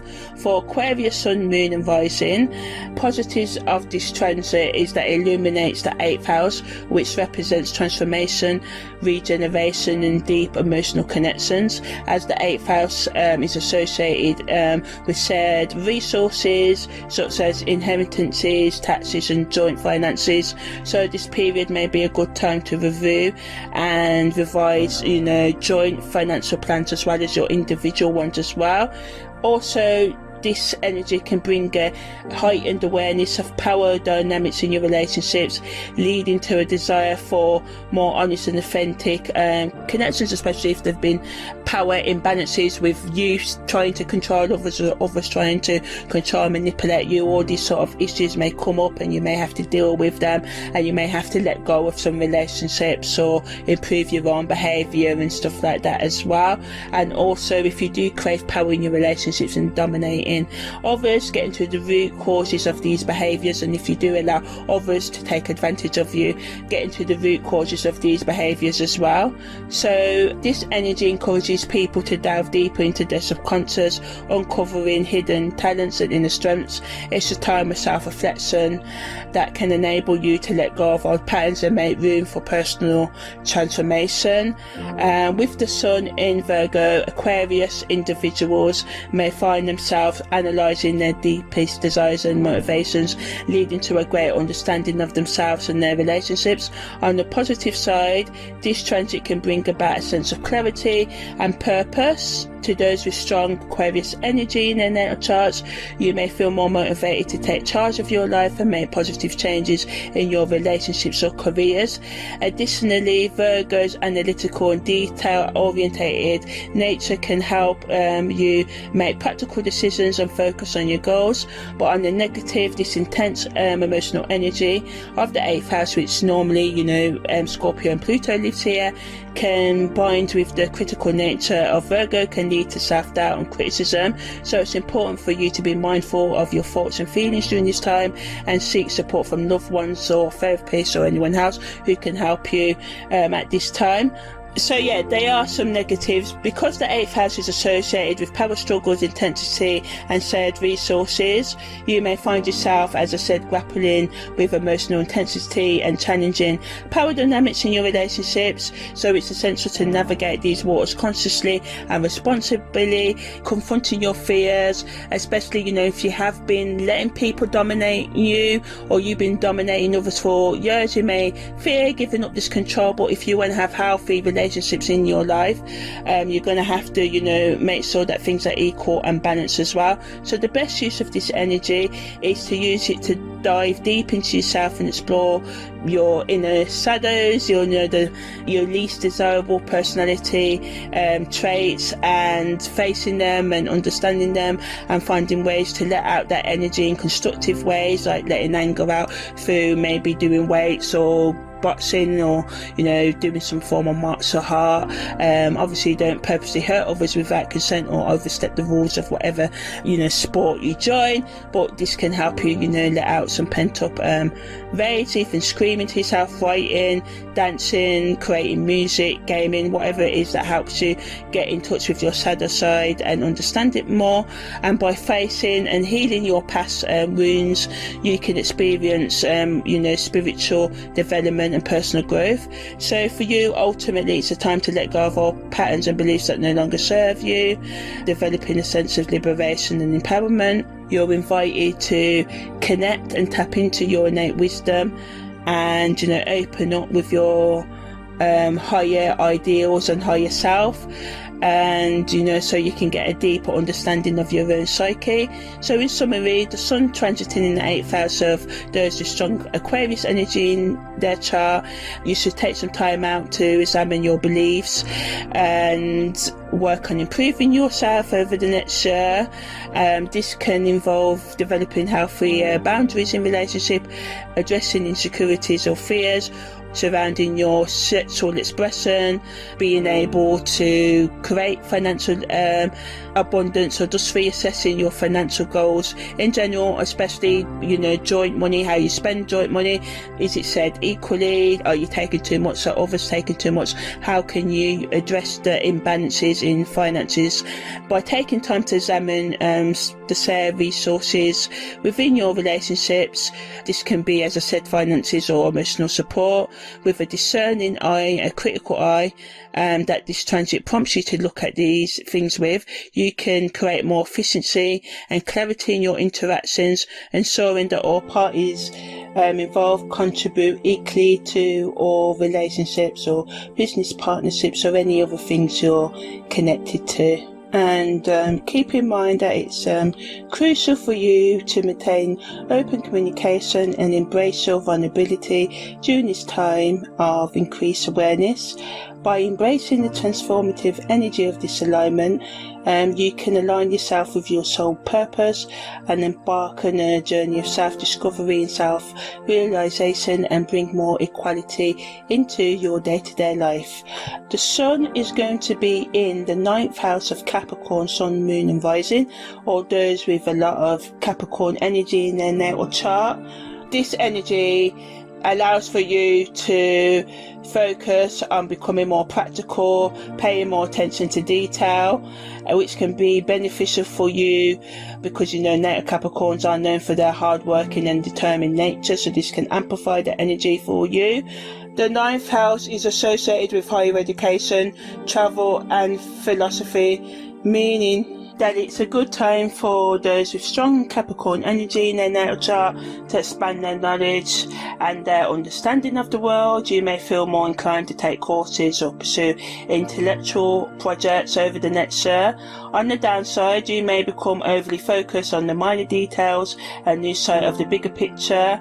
Because the 9th house can bring a desire for adventure and exploration, the natural house of Sagittarius and all the rest of it, this can clash with Capricorn's practical and cautious nature, so a push and pull between, being disciplined and being spontaneous can happen.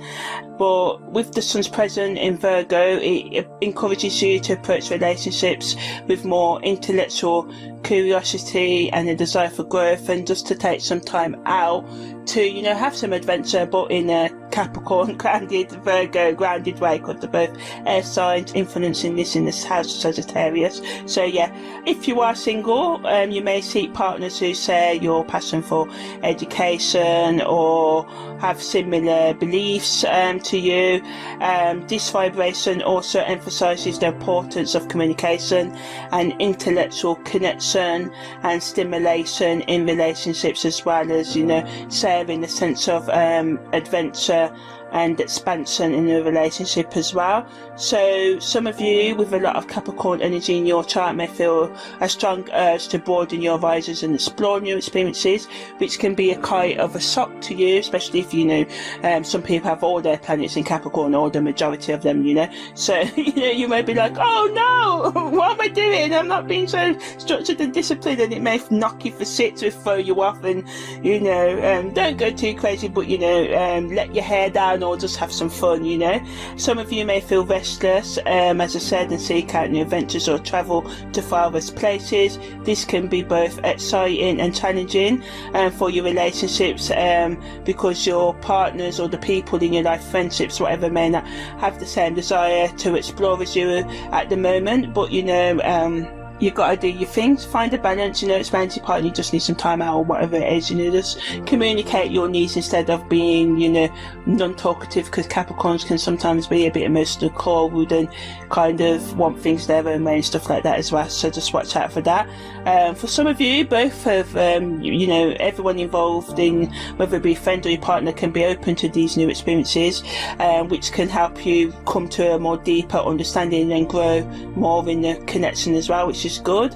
So because Virgo energy also focuses on organisation and being efficient and paying attention to detail, and Capricorn focuses on being more analytical and critical, and then the Sagittarius energy pulls you in another direction. This can create tension within yourself and your relationship. So as I said earlier, watch out for this, because people can become more demanding and expect people to adhere to their standards, and it's important for you to balance this need and this analytical sort of side of your nature with empathy and understanding, using this time to improve communication and deepen your emotional connections.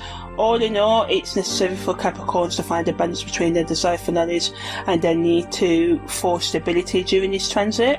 All in all, the pros are, it gives you the need to be more analytical and be more practical as well, taking action to expand your knowledge and skills. It allows for intellectual growth, whether it be in sort of like logical subjects like law, or spiritual religious studies, and by taking the new knowledge, you can gain valuable insights and even solutions to ongoing problems as well. It also helps you cultivate more discipline in your day-to-day life as well. This can help you stay focused and committed to your goals. On the negative, you can overanalyze, so it's important for you to strike a balance between paying attention to detail and trusting your own intuition as well, and also expressing your more emotional side and being open to adventure. Also avoid being too rigid in your beliefs or sticking too closely to established ways of doing things. Get out of your comfort zone, try and be open-minded and flexible, allowing yourself the room for growth and new perspectives. The best use of this energy is to dive into subjects that interest you, so this could be enrolling in a course of work for some of you as well. And on the holistic spiritual level, this is a time for you to pay attention to the details of your spiritual journey, approaching it with more of a practical mindset as well, and just being open to reflecting on your personal values and finding balance and harmony between your new and old beliefs as well. And ultimately, this transit invites you to expand your knowledge and skills not only in the physical world but also in the realm of spirituality as well.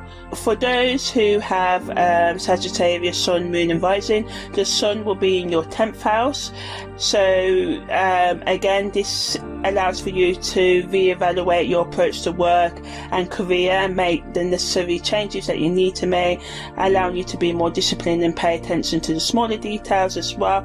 Also, you may become more focused on health and wellness and sort of like bringing in more healthy habits into your life and self-care as well. Also, you can improve your organisational skills, attention to detail and critical thinking abilities as well. You may become more efficient in your career and how you deal with the public in general at this time. So good for all leadership, taking up leadership roles or continuing leadership roles, or just putting yourself out there as well. Negatively, you can become too critical or seek perfection in your professional life, which can cause problems in the workplace and relationships with your co-workers and stuff like that. It's important for you to find a balance between being meticulous, thorough and wanting to double check everything, and also flexibility, so strike a balance between the two. This energy is best used for you to focus on your career goals, because 10th house is all about career, being more organised and taking time to think about your problems, because Sagittarius energy can rush straight in. So you're just taking time out to pay attention to detail and to think about all possible solutions for a problem before choosing one as well. And if you do this, you can achieve significant things in your professional life. Also, this energy can be beneficial for your relationship because it encourages communication, healthy communication, and being honest as well. And you may feel more comfortable in expressing your needs and expectations in a clear and concise manner. You may be more receptive to feedback and willing to work on any issues that arise, and be more focused on the practical aspects of your relationships more than the emotional ones, taking time to analyse your connections with others and ensure everything is in order. So if there's any problems you've been putting off and stuff like that, this is a great time to resolve all conflicts and say the things you've been putting off, and listen to the things that people may bring to your attention with more of an open mind and a solution seeking sort of like mindset as well. And taking time to sort of like analyse your relationship, taking a bit more of a critical and detail orientated approach can help you build and maintain connections. But remember to have fun as well. Don't be just overly serious all the time, but just taking time out and being appreciative can strengthen your relationships as well and help you work towards achieving common goals as well. In terms of spiritual development, the Sun in Virgo brings grounding and stability in all spiritual sort of practices and seeking, urging you to align your spiritual beliefs with your career goals and bring practicality and efficiency to your spiritual sort of like practices and knowledge, encouraging you to seek a deeper understanding of your role in the world and how you can make more of a meaningful, continue to make a meaningful impact through your work as well. Ultimately, it's a call for Sagittarius individuals to find a balance between personal growth and professional sort of like goals. And by embracing this energy, you can create a solid foundation for success by staying connected to your higher purpose. Ultimately, the transiting sun in the 10th house offers you a chance to blend your adventurous nature with practicality and paying more attention to detail, refining your professional and personal goals. Approaching them more as a logical mindset can make you achieve things that you haven't been able to achieve because you haven't been focused or make a plan. So this is a great energy for strategic planning, as well as using the optimism and the adventurousness, as well as using being more optimistic and seeking adventure and adding a bit of spice and chill out time to your life as well. And remembering to trust in your abilities and value your unique perspective, but also being willing to hear other people's side of things as well. So, as I said, the autumn equinox is a time for reflection and letting go of things that no longer serves you. And with the sun being in your 10th house at this time, the areas of your life that need to be cleaned or realigned will be brought to your attention. So it's time to focus on self-care and healing and purge any negative thoughts or emotions that may be holding you back from achieving your goals. For Scorpio, sun, moon and rising, the sun is in your 11th house, and the 11th house is associated with friendship, social connections and community involvement. So the influence of the Virgo sun in the 11th house of those with strong Scorpio energies in their natal chart can bring a spotlight to the friendship areas, the group connections and social connections areas of your life as well. You may find yourself drawn to a more practical and grounded friendships that are focused on worthwhile activities and goals and mutual support.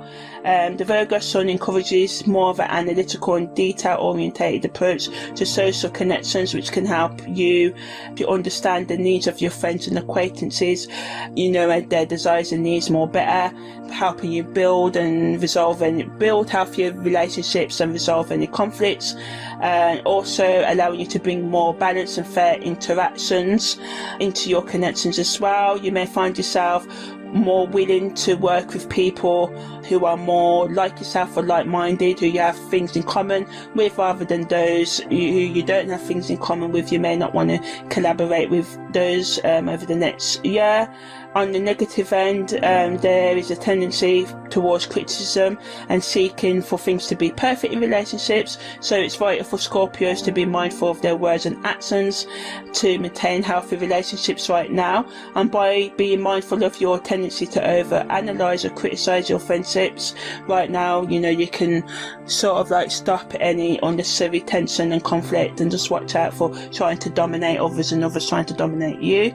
So yeah, instead of getting caught up in the minute details of perceived flaws, you should focus on the overall value and support that your social connections bring to your lives. The transiting sun in Virgo can provide opportunities for growth and connection in the realm of friendships and social connections, as well as group connections. And some friends may turn into lovers may turn into friends for some of you, but whatever happens now is sort of like meant to happen. Just go with the flow. So yeah, just go with the flow as you take a more practical approach to your relationships and improving or creating social networks and achieving your goals as well. There may also be a surge in productivity, you finding innovative solutions to your problems within community or organisational settings, and doing this can help you excel in your targets right now. But on the negative end, as I said, you can overthink, become too critical of yourself or others. This can result in self-doubt and hinder your progress and your creativity. So it's beneficial to balance your attention to detail with a broader perspective, allowing yourself and those around you some room for imperfections. You can also have some difficulty expressing your emotions, because those with strong Scorpio energy are known for their intense emotions. With the transiting sun in analytical Virgo, there may be some challenge with your expressing your feelings openly. This could create an internal struggle and result in emotional tension or misunderstandings, because you can sort of like lead to outbursts. So just try sometimes to maybe write or think before you speak, and understand other people's perspectives. Also, there can be organisation overload. Well, Virgo's emphasis on organisation can be beneficial. When combined with Scorpio's intensity, it may lead to an overwhelming sense of needing everything to be in perfect order. This can cause unnecessary stress and hinder productivity if taken to the extreme. The combination of overthinking and excessive analysis can result in a tendency to dissect every situation and decision, often leading to self-doubt and decision paralysis, not being able to make any choices and just feeling sort of like overwhelmed. So it's useful for you to balance your natural inclination towards death and Virgo's need for practicality, and just giving yourself, time to think and chill out and just be gentle with yourself over the next year, learning to trust your intuition while also considering the facts can help you avoid getting caught up in the endless cycle of overthinking. The best use of this energy is to use it to improve your relationships, especially those within your social circles and your group circles, and work with others to complete long-term goals, and focus on networking and contributing to your communities in more meaningful ways as well, and find innovative solutions that benefit not only yourself but others as well. Symbolically, the autumn equinox represents a time of finding balance between light and darkness. So you are invited to reflect on your need for inner balance, and you are urged to examine the harmony between your spiritual selves and the physical world that you live in as well. And just using this energy to, just find balance and to, make time for you time as well, not to feel too pressured by, social obligations, and setting personal boundaries as well will be good for you at this time as well. Finding that balance between serving others and, nurturing yourself as well. Recognizing your limitations and not feeling obligated to engage in social activities all the time, especially if it drains your energy. Taking some time out for solitude and self-reflection can help you prevent burnout and allow you to recharge. So overall, for those with strong natal Scorpio energy, over the coming year, it'd be good for you to focus on self-reflection, goal setting and service to humanity. And by developing the practical and analytical energies of Virgo and the community orientated energies of the 11th house, you can achieve great personal growth and contribute positively to the society you live in over the next coming year. So at the time of the autumn equinox, for Libra, Sun, Moon and Rising, or those with strong Libra energies in the chart, the Sun will be in your 12th house. So positively, this can help you focus on your spiritual and emotional growth. You may feel more inclined to explore your inner selves and work on improving your mental and emotional, spiritual and physical well-being as well. This can be a great time for meditation, introspection. You may find yourself able to focus more on your work, completing tasks with ease and being more productive. This can lead to a sense of accomplishment and increased self-esteem if you take time out to work on, the things that are important to you. Negatively, you may need to work on cultivating self-compassion and self-acceptance for yourself and others during this time, because there can be a sense of confusion or lack of clarity, as this house is associated with the subconscious and the hidden aspects of ourselves as well. And this can lead to feelings of uncertainty or even anxiety, particularly if you're not in touch with your deeper emotions. And Virgo's tendency towards self-criticism can also be amplified in the 12th house, leading to self-doubt, insecurity, negative self-talk and self-destructive actions. So it's essential for those with strong natal Libra energy to balance their need for attention to detail that Virgo may bring with self-compassion and a willingness to let go of unrealistic expectations. Additionally, the 12th house is associated with endings and closure, so this may be a time to release any negative patterns or beliefs that are holding you back and make space for new growth. The transiting sun in Virgo can also bring focus, analytical energy to individuals who have strong Libra energy in their natal chart, so this is good to do projects that you've been putting off or to keep you more grounded in your ideas, because sometimes Libra energy can be indecisive, so this can make you more focused even though it's in the 12th house. If you allow yourself to, you know, embrace the kind of lucidity and the imaginative realms in a practical grounded way, you can really make great progress in bringing creativity into all areas of your life, especially your own emotional and psychological and spiritual healing as well. You're also given a chance to and encouraged to dig sort of deeper into the hidden aspects of yourself, such as your repressed emotions or subconscious thought patterns, with a sense of, you know, understanding and healing and managing them as well. You can also have an increased awareness of your health and wellness at this time, as Virgo is associated with physical health, so you may indulge in more self-care, which is good to keep you kind of grounded and balanced at this time. Paying attention to the mind-body-soul connection and prioritizing self-care practices is important for you. Also, in terms of relationships, because the 12th house is associated with hidden emotions, secrets and subconscious patterns, these underlying issues can be brought to the surface in relationships, so you may reassess your relationships and the ways that you interact with your partners or they interact with you. So during this time it's common for you to feel more sort of like reserved and introspective. You may prefer to spend time alone or in quiet settings rather than socializing or being in large groups. This can lead to a temporary withdrawal from social situations and even from your partners. But in this time of solitude, you may experience a heightened awareness of your own emotional needs and those of your partners. By taking time out for self-reflection and examining any unresolved conflicts and unexpressed desires within your relationships, you can experience healing and growth as you confront any, you know, underlying issues you've been neglecting or burying. And, you know, this sort of talking to others, creating healthy space for you both or everyone involved to actively listen to each other and set boundaries can bring greater awareness and clarity, allowing you to fulfill your own emotional needs and desires and other people's as well, and communicate more effectively with yourself and others. This can strengthen your connections. Seeking out ways to create more harmony within your relationships, letting go of any toxic patterns or behaviours that no longer serve you. This can lead to a deeper sense of authenticity and emotional intimacy within connections. It's necessary for you to approach this time with patience and self-compassion, and remember, over the coming year it's crucial to give yourself space and time for reflection.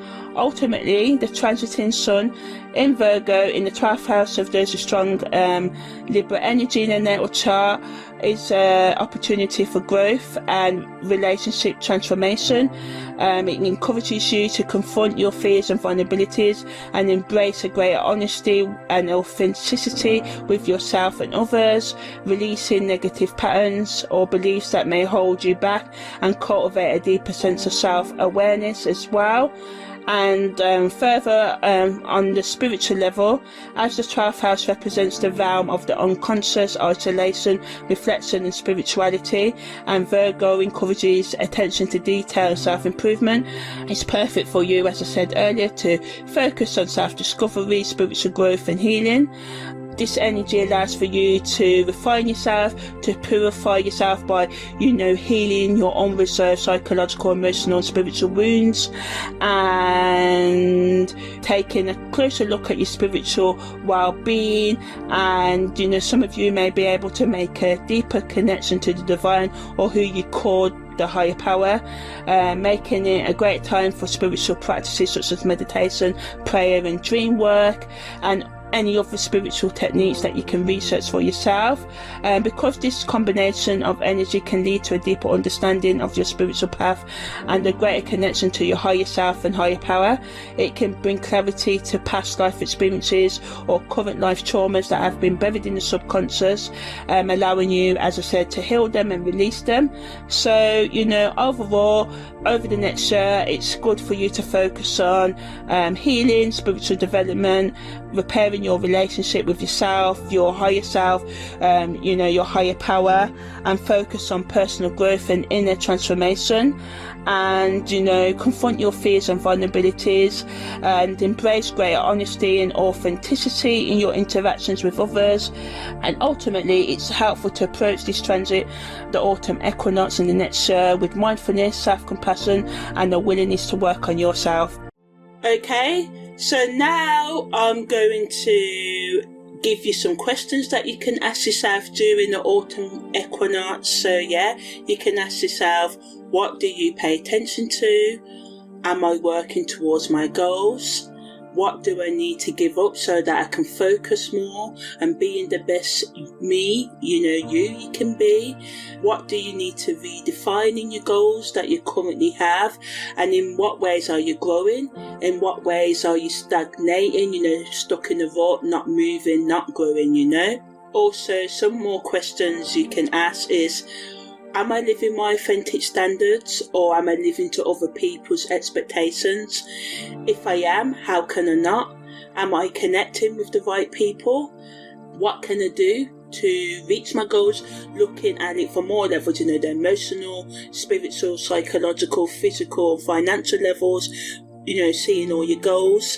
Ask yourself, am I staying in an intimate or any type of relationship to get away from facing myself, or because I'm scared of letting go? A lot of the times we get, I'm too old, or I can't leave them, no one else will want me.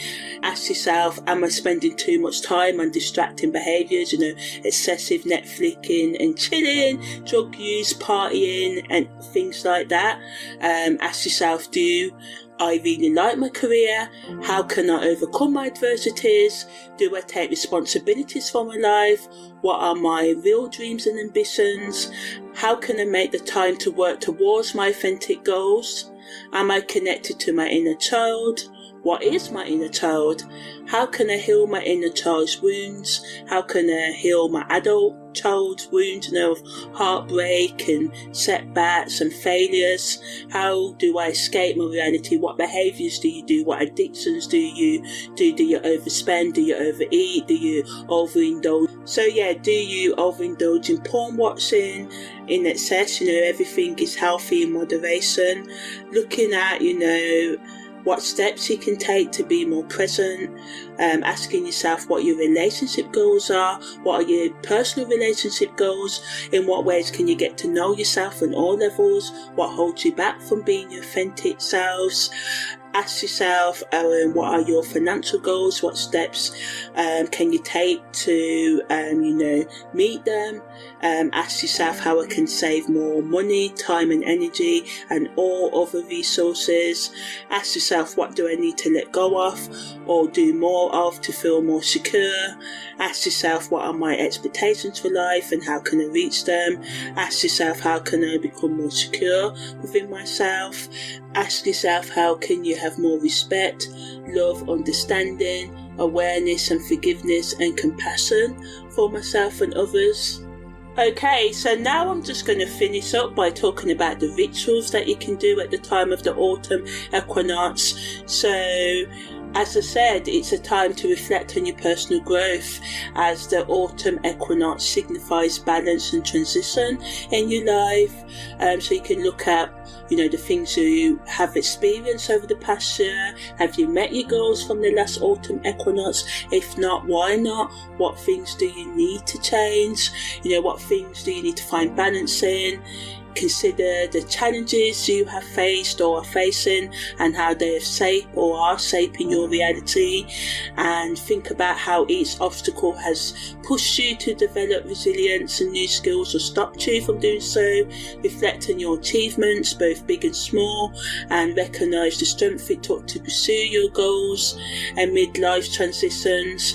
And just remember, in this season of change, embrace the opportunity to set intentions from the months ahead. Think about what aspects of your life need more attention, be it self-care, relationships or career goals. And the autumn equinox symbolises not only balance but also, letting go of what no longer serves us, as I said. So it wants you to release what you need to release and find a deeper sense of happiness and move forward. So by focusing on your self-development and personal growth, doing rituals around that in whatever way you see fit, this can be really good for you.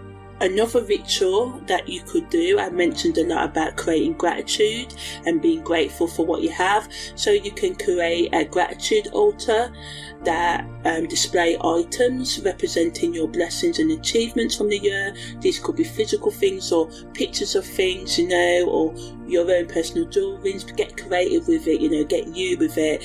And you can also create a gratitude, altar that allows you to physically manifest your blessings and achievements in a space that inspires reflection and appreciation. And by selecting a dedicated area in your home where you can arrange meaningful items, this could include photographs, tokens from significant events, or gifts that hold special memories for you. And each piece should represent a milestone or a lesson learned over the past year, serving as a tangible reminder of your journey, And as you lay out these items, take time to meditate on each one and how they have positively impacted your life or not. You don't always have to put positive things on this altar, even though you can be grateful for the negative experience, even though negative experiences are horrible going through them. On reflection, after a lot of self-feeling, I have become grateful for them, but it's a process, and having gratitude increases our connection to our own experiences.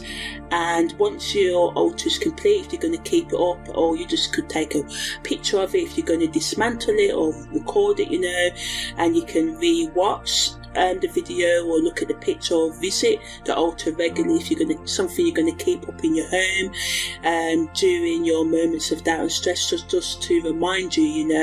You can also light a candle, offer a short prayer, or whatever it is you want to do. Simply sit quietly in front of the altar to reflect, and this ritual can ground you, especially as the season shifts, and invites introspection.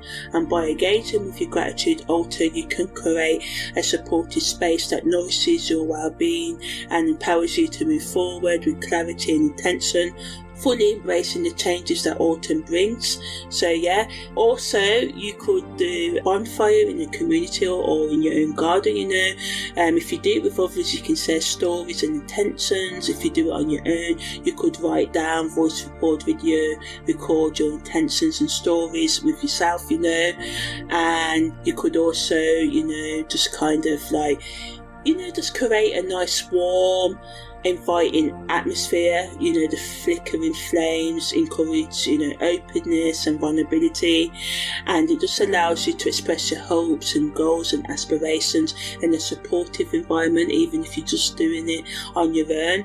And as you listen to your own experiences of others and recount your own experiences, this can help deepen connections if you do it with others and reinforce bonds within your community, family or relationships. You could do it with a lover or your friend, and it just serves as a reminder, the bonfire ritual, of the collective journey of sharing. If you do it in a group and you all say your different stories of growth or not growth or whatever you say, and by incorporating moments for collective reflection, it just invites closeness, and allowing everyone to set their intentions for the coming months, and just by simply sharing or writing intentions on paper and tossing them into fire as a symbolic gesture of release and commitment, and the act of voicing intentions in a community space not only amplifies their meaning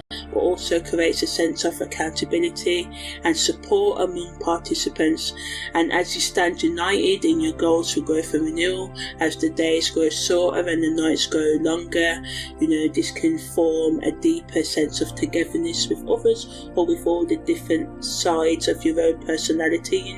So yeah, you could collect fallen leaves for crafting or other uses, using nature's bounty to create art, symbolising change and renewal, gathering leaves of different sizes and textures, and each leaf can become a canvas for creativity, symbolising the changes that autumn brings.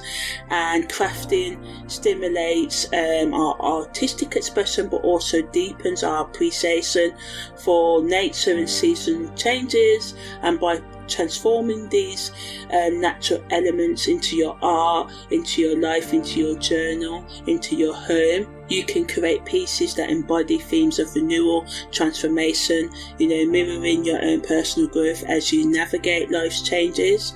And incorporating this crafting ritual into your autumn equinox celebration can serve as a mindfulness practice. And as you arrange the leaves into unique designs, and taking the time to reflect on what aspects of your life you wish to release and what you hope to nurture in the upcoming season, can be really productive for you. And this process can create a deeper connection with the environment while also encouraging a sense of introspection and gratitude for the cycle of life. And the art pieces that you create can serve as reminders of your personal journey as you celebrate both the beauty of nature and your own evolution. You can also, practice a seasonal cleansing ritual, so clearing out your physical space, doing the detox on your body, also emotional, spiritual and psychological baggage, clutter, to welcome new energies by evaluating your surroundings and identifying items that no longer serve you or bring you joy. You can either consider donating them, recycling them, or discarding them if they can't be recycled, or most things can be recycled in different ways, composting, stuff like that. And as you clear out your old belongings, you may find yourself surprisingly liberated, which can lead to a renewal of intent and focus.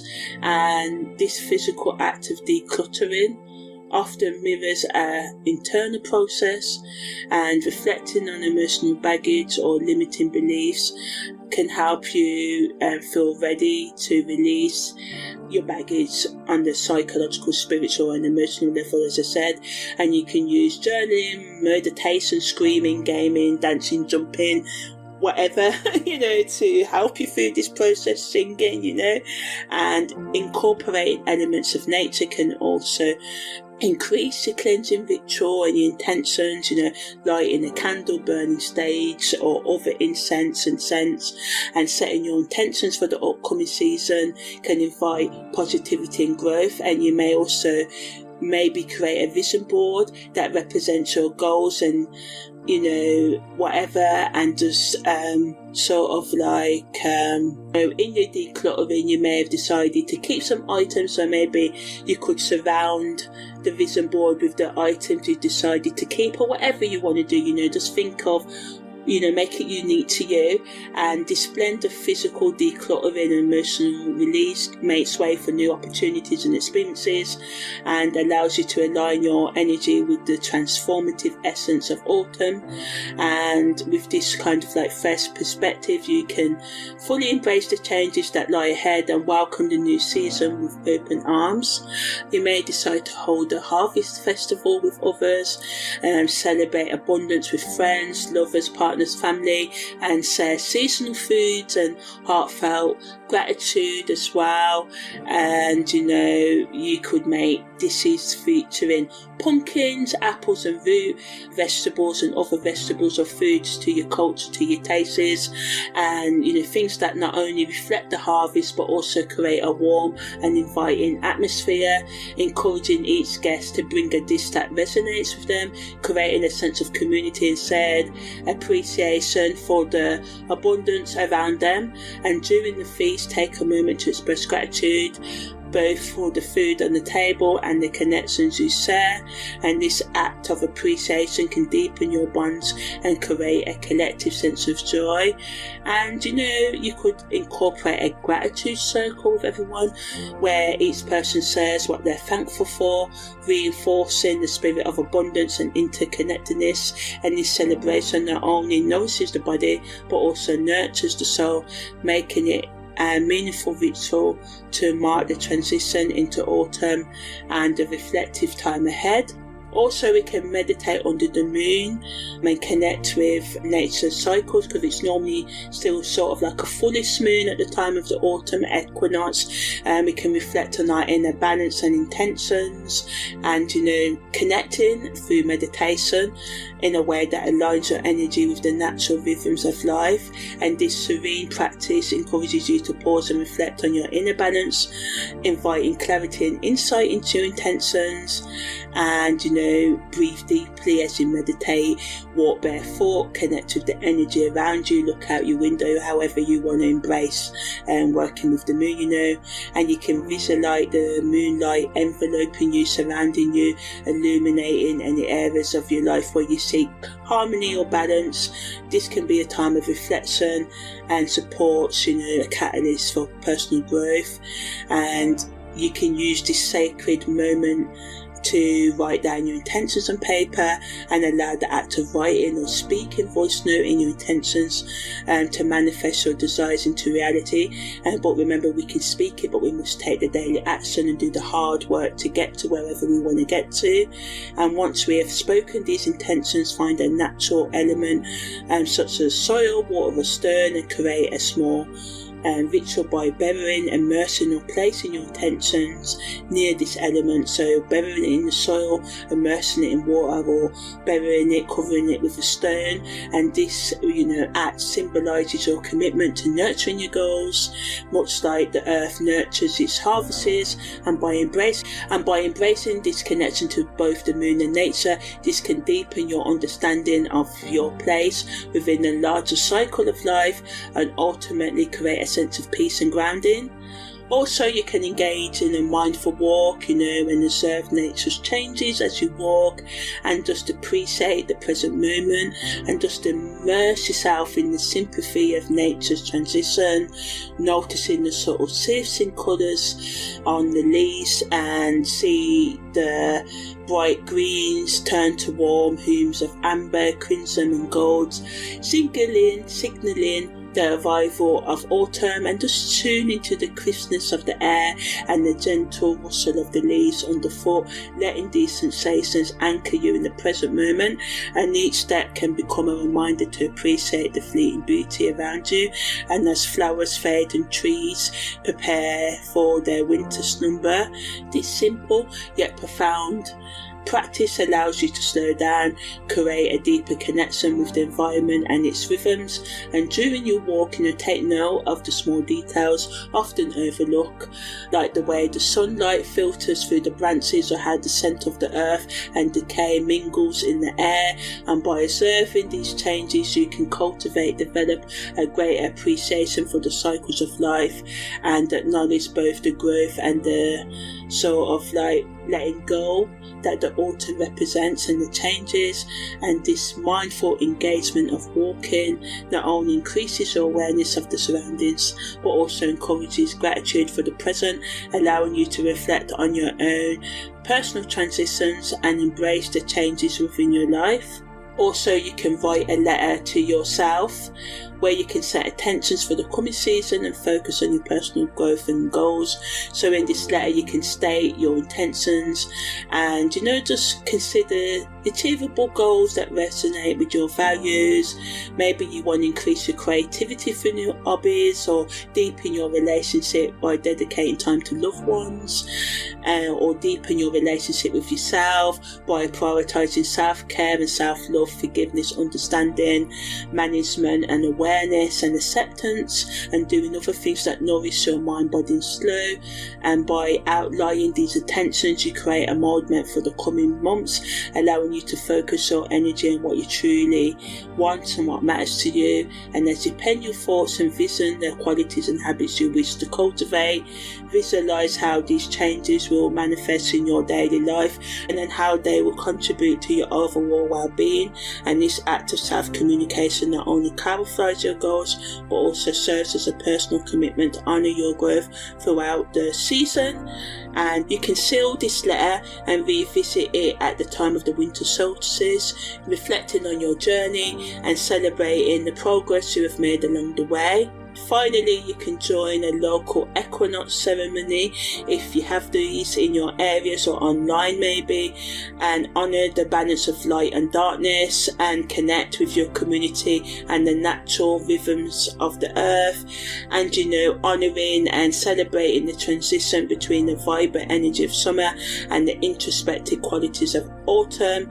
And these ceremonies often include activities such as lighting candles to honour the Dindarin sort of like light, creating altars adorned with seasonal harvests, and sharing stories that reflect on your cycle of life. By immersing yourself in these communal practices, you not only deepen your understanding of the equinox significance, also create a sense of belonging and shared purposes. Taking part in these rituals can also be a powerful reminder of the importance of balance in your life. And as you collectively acknowledge the shift in the seasons, consider how you can embody this duality by finding harmony within yourself, engage in discussions about intentions for the coming months, and perhaps having gratitude and reflection and stuff like that with each other. And this communal space encourages you to explore your personal relationships with light and darkness, allowing you to embrace both the joyful and challenging aspects of this journey. So in conclusion, the autumn equinox presents a unique opportunity for us to engage in rituals that honour the balance between light and dark, and reflect on our personal growth and connect with the natural rhythms of the earth.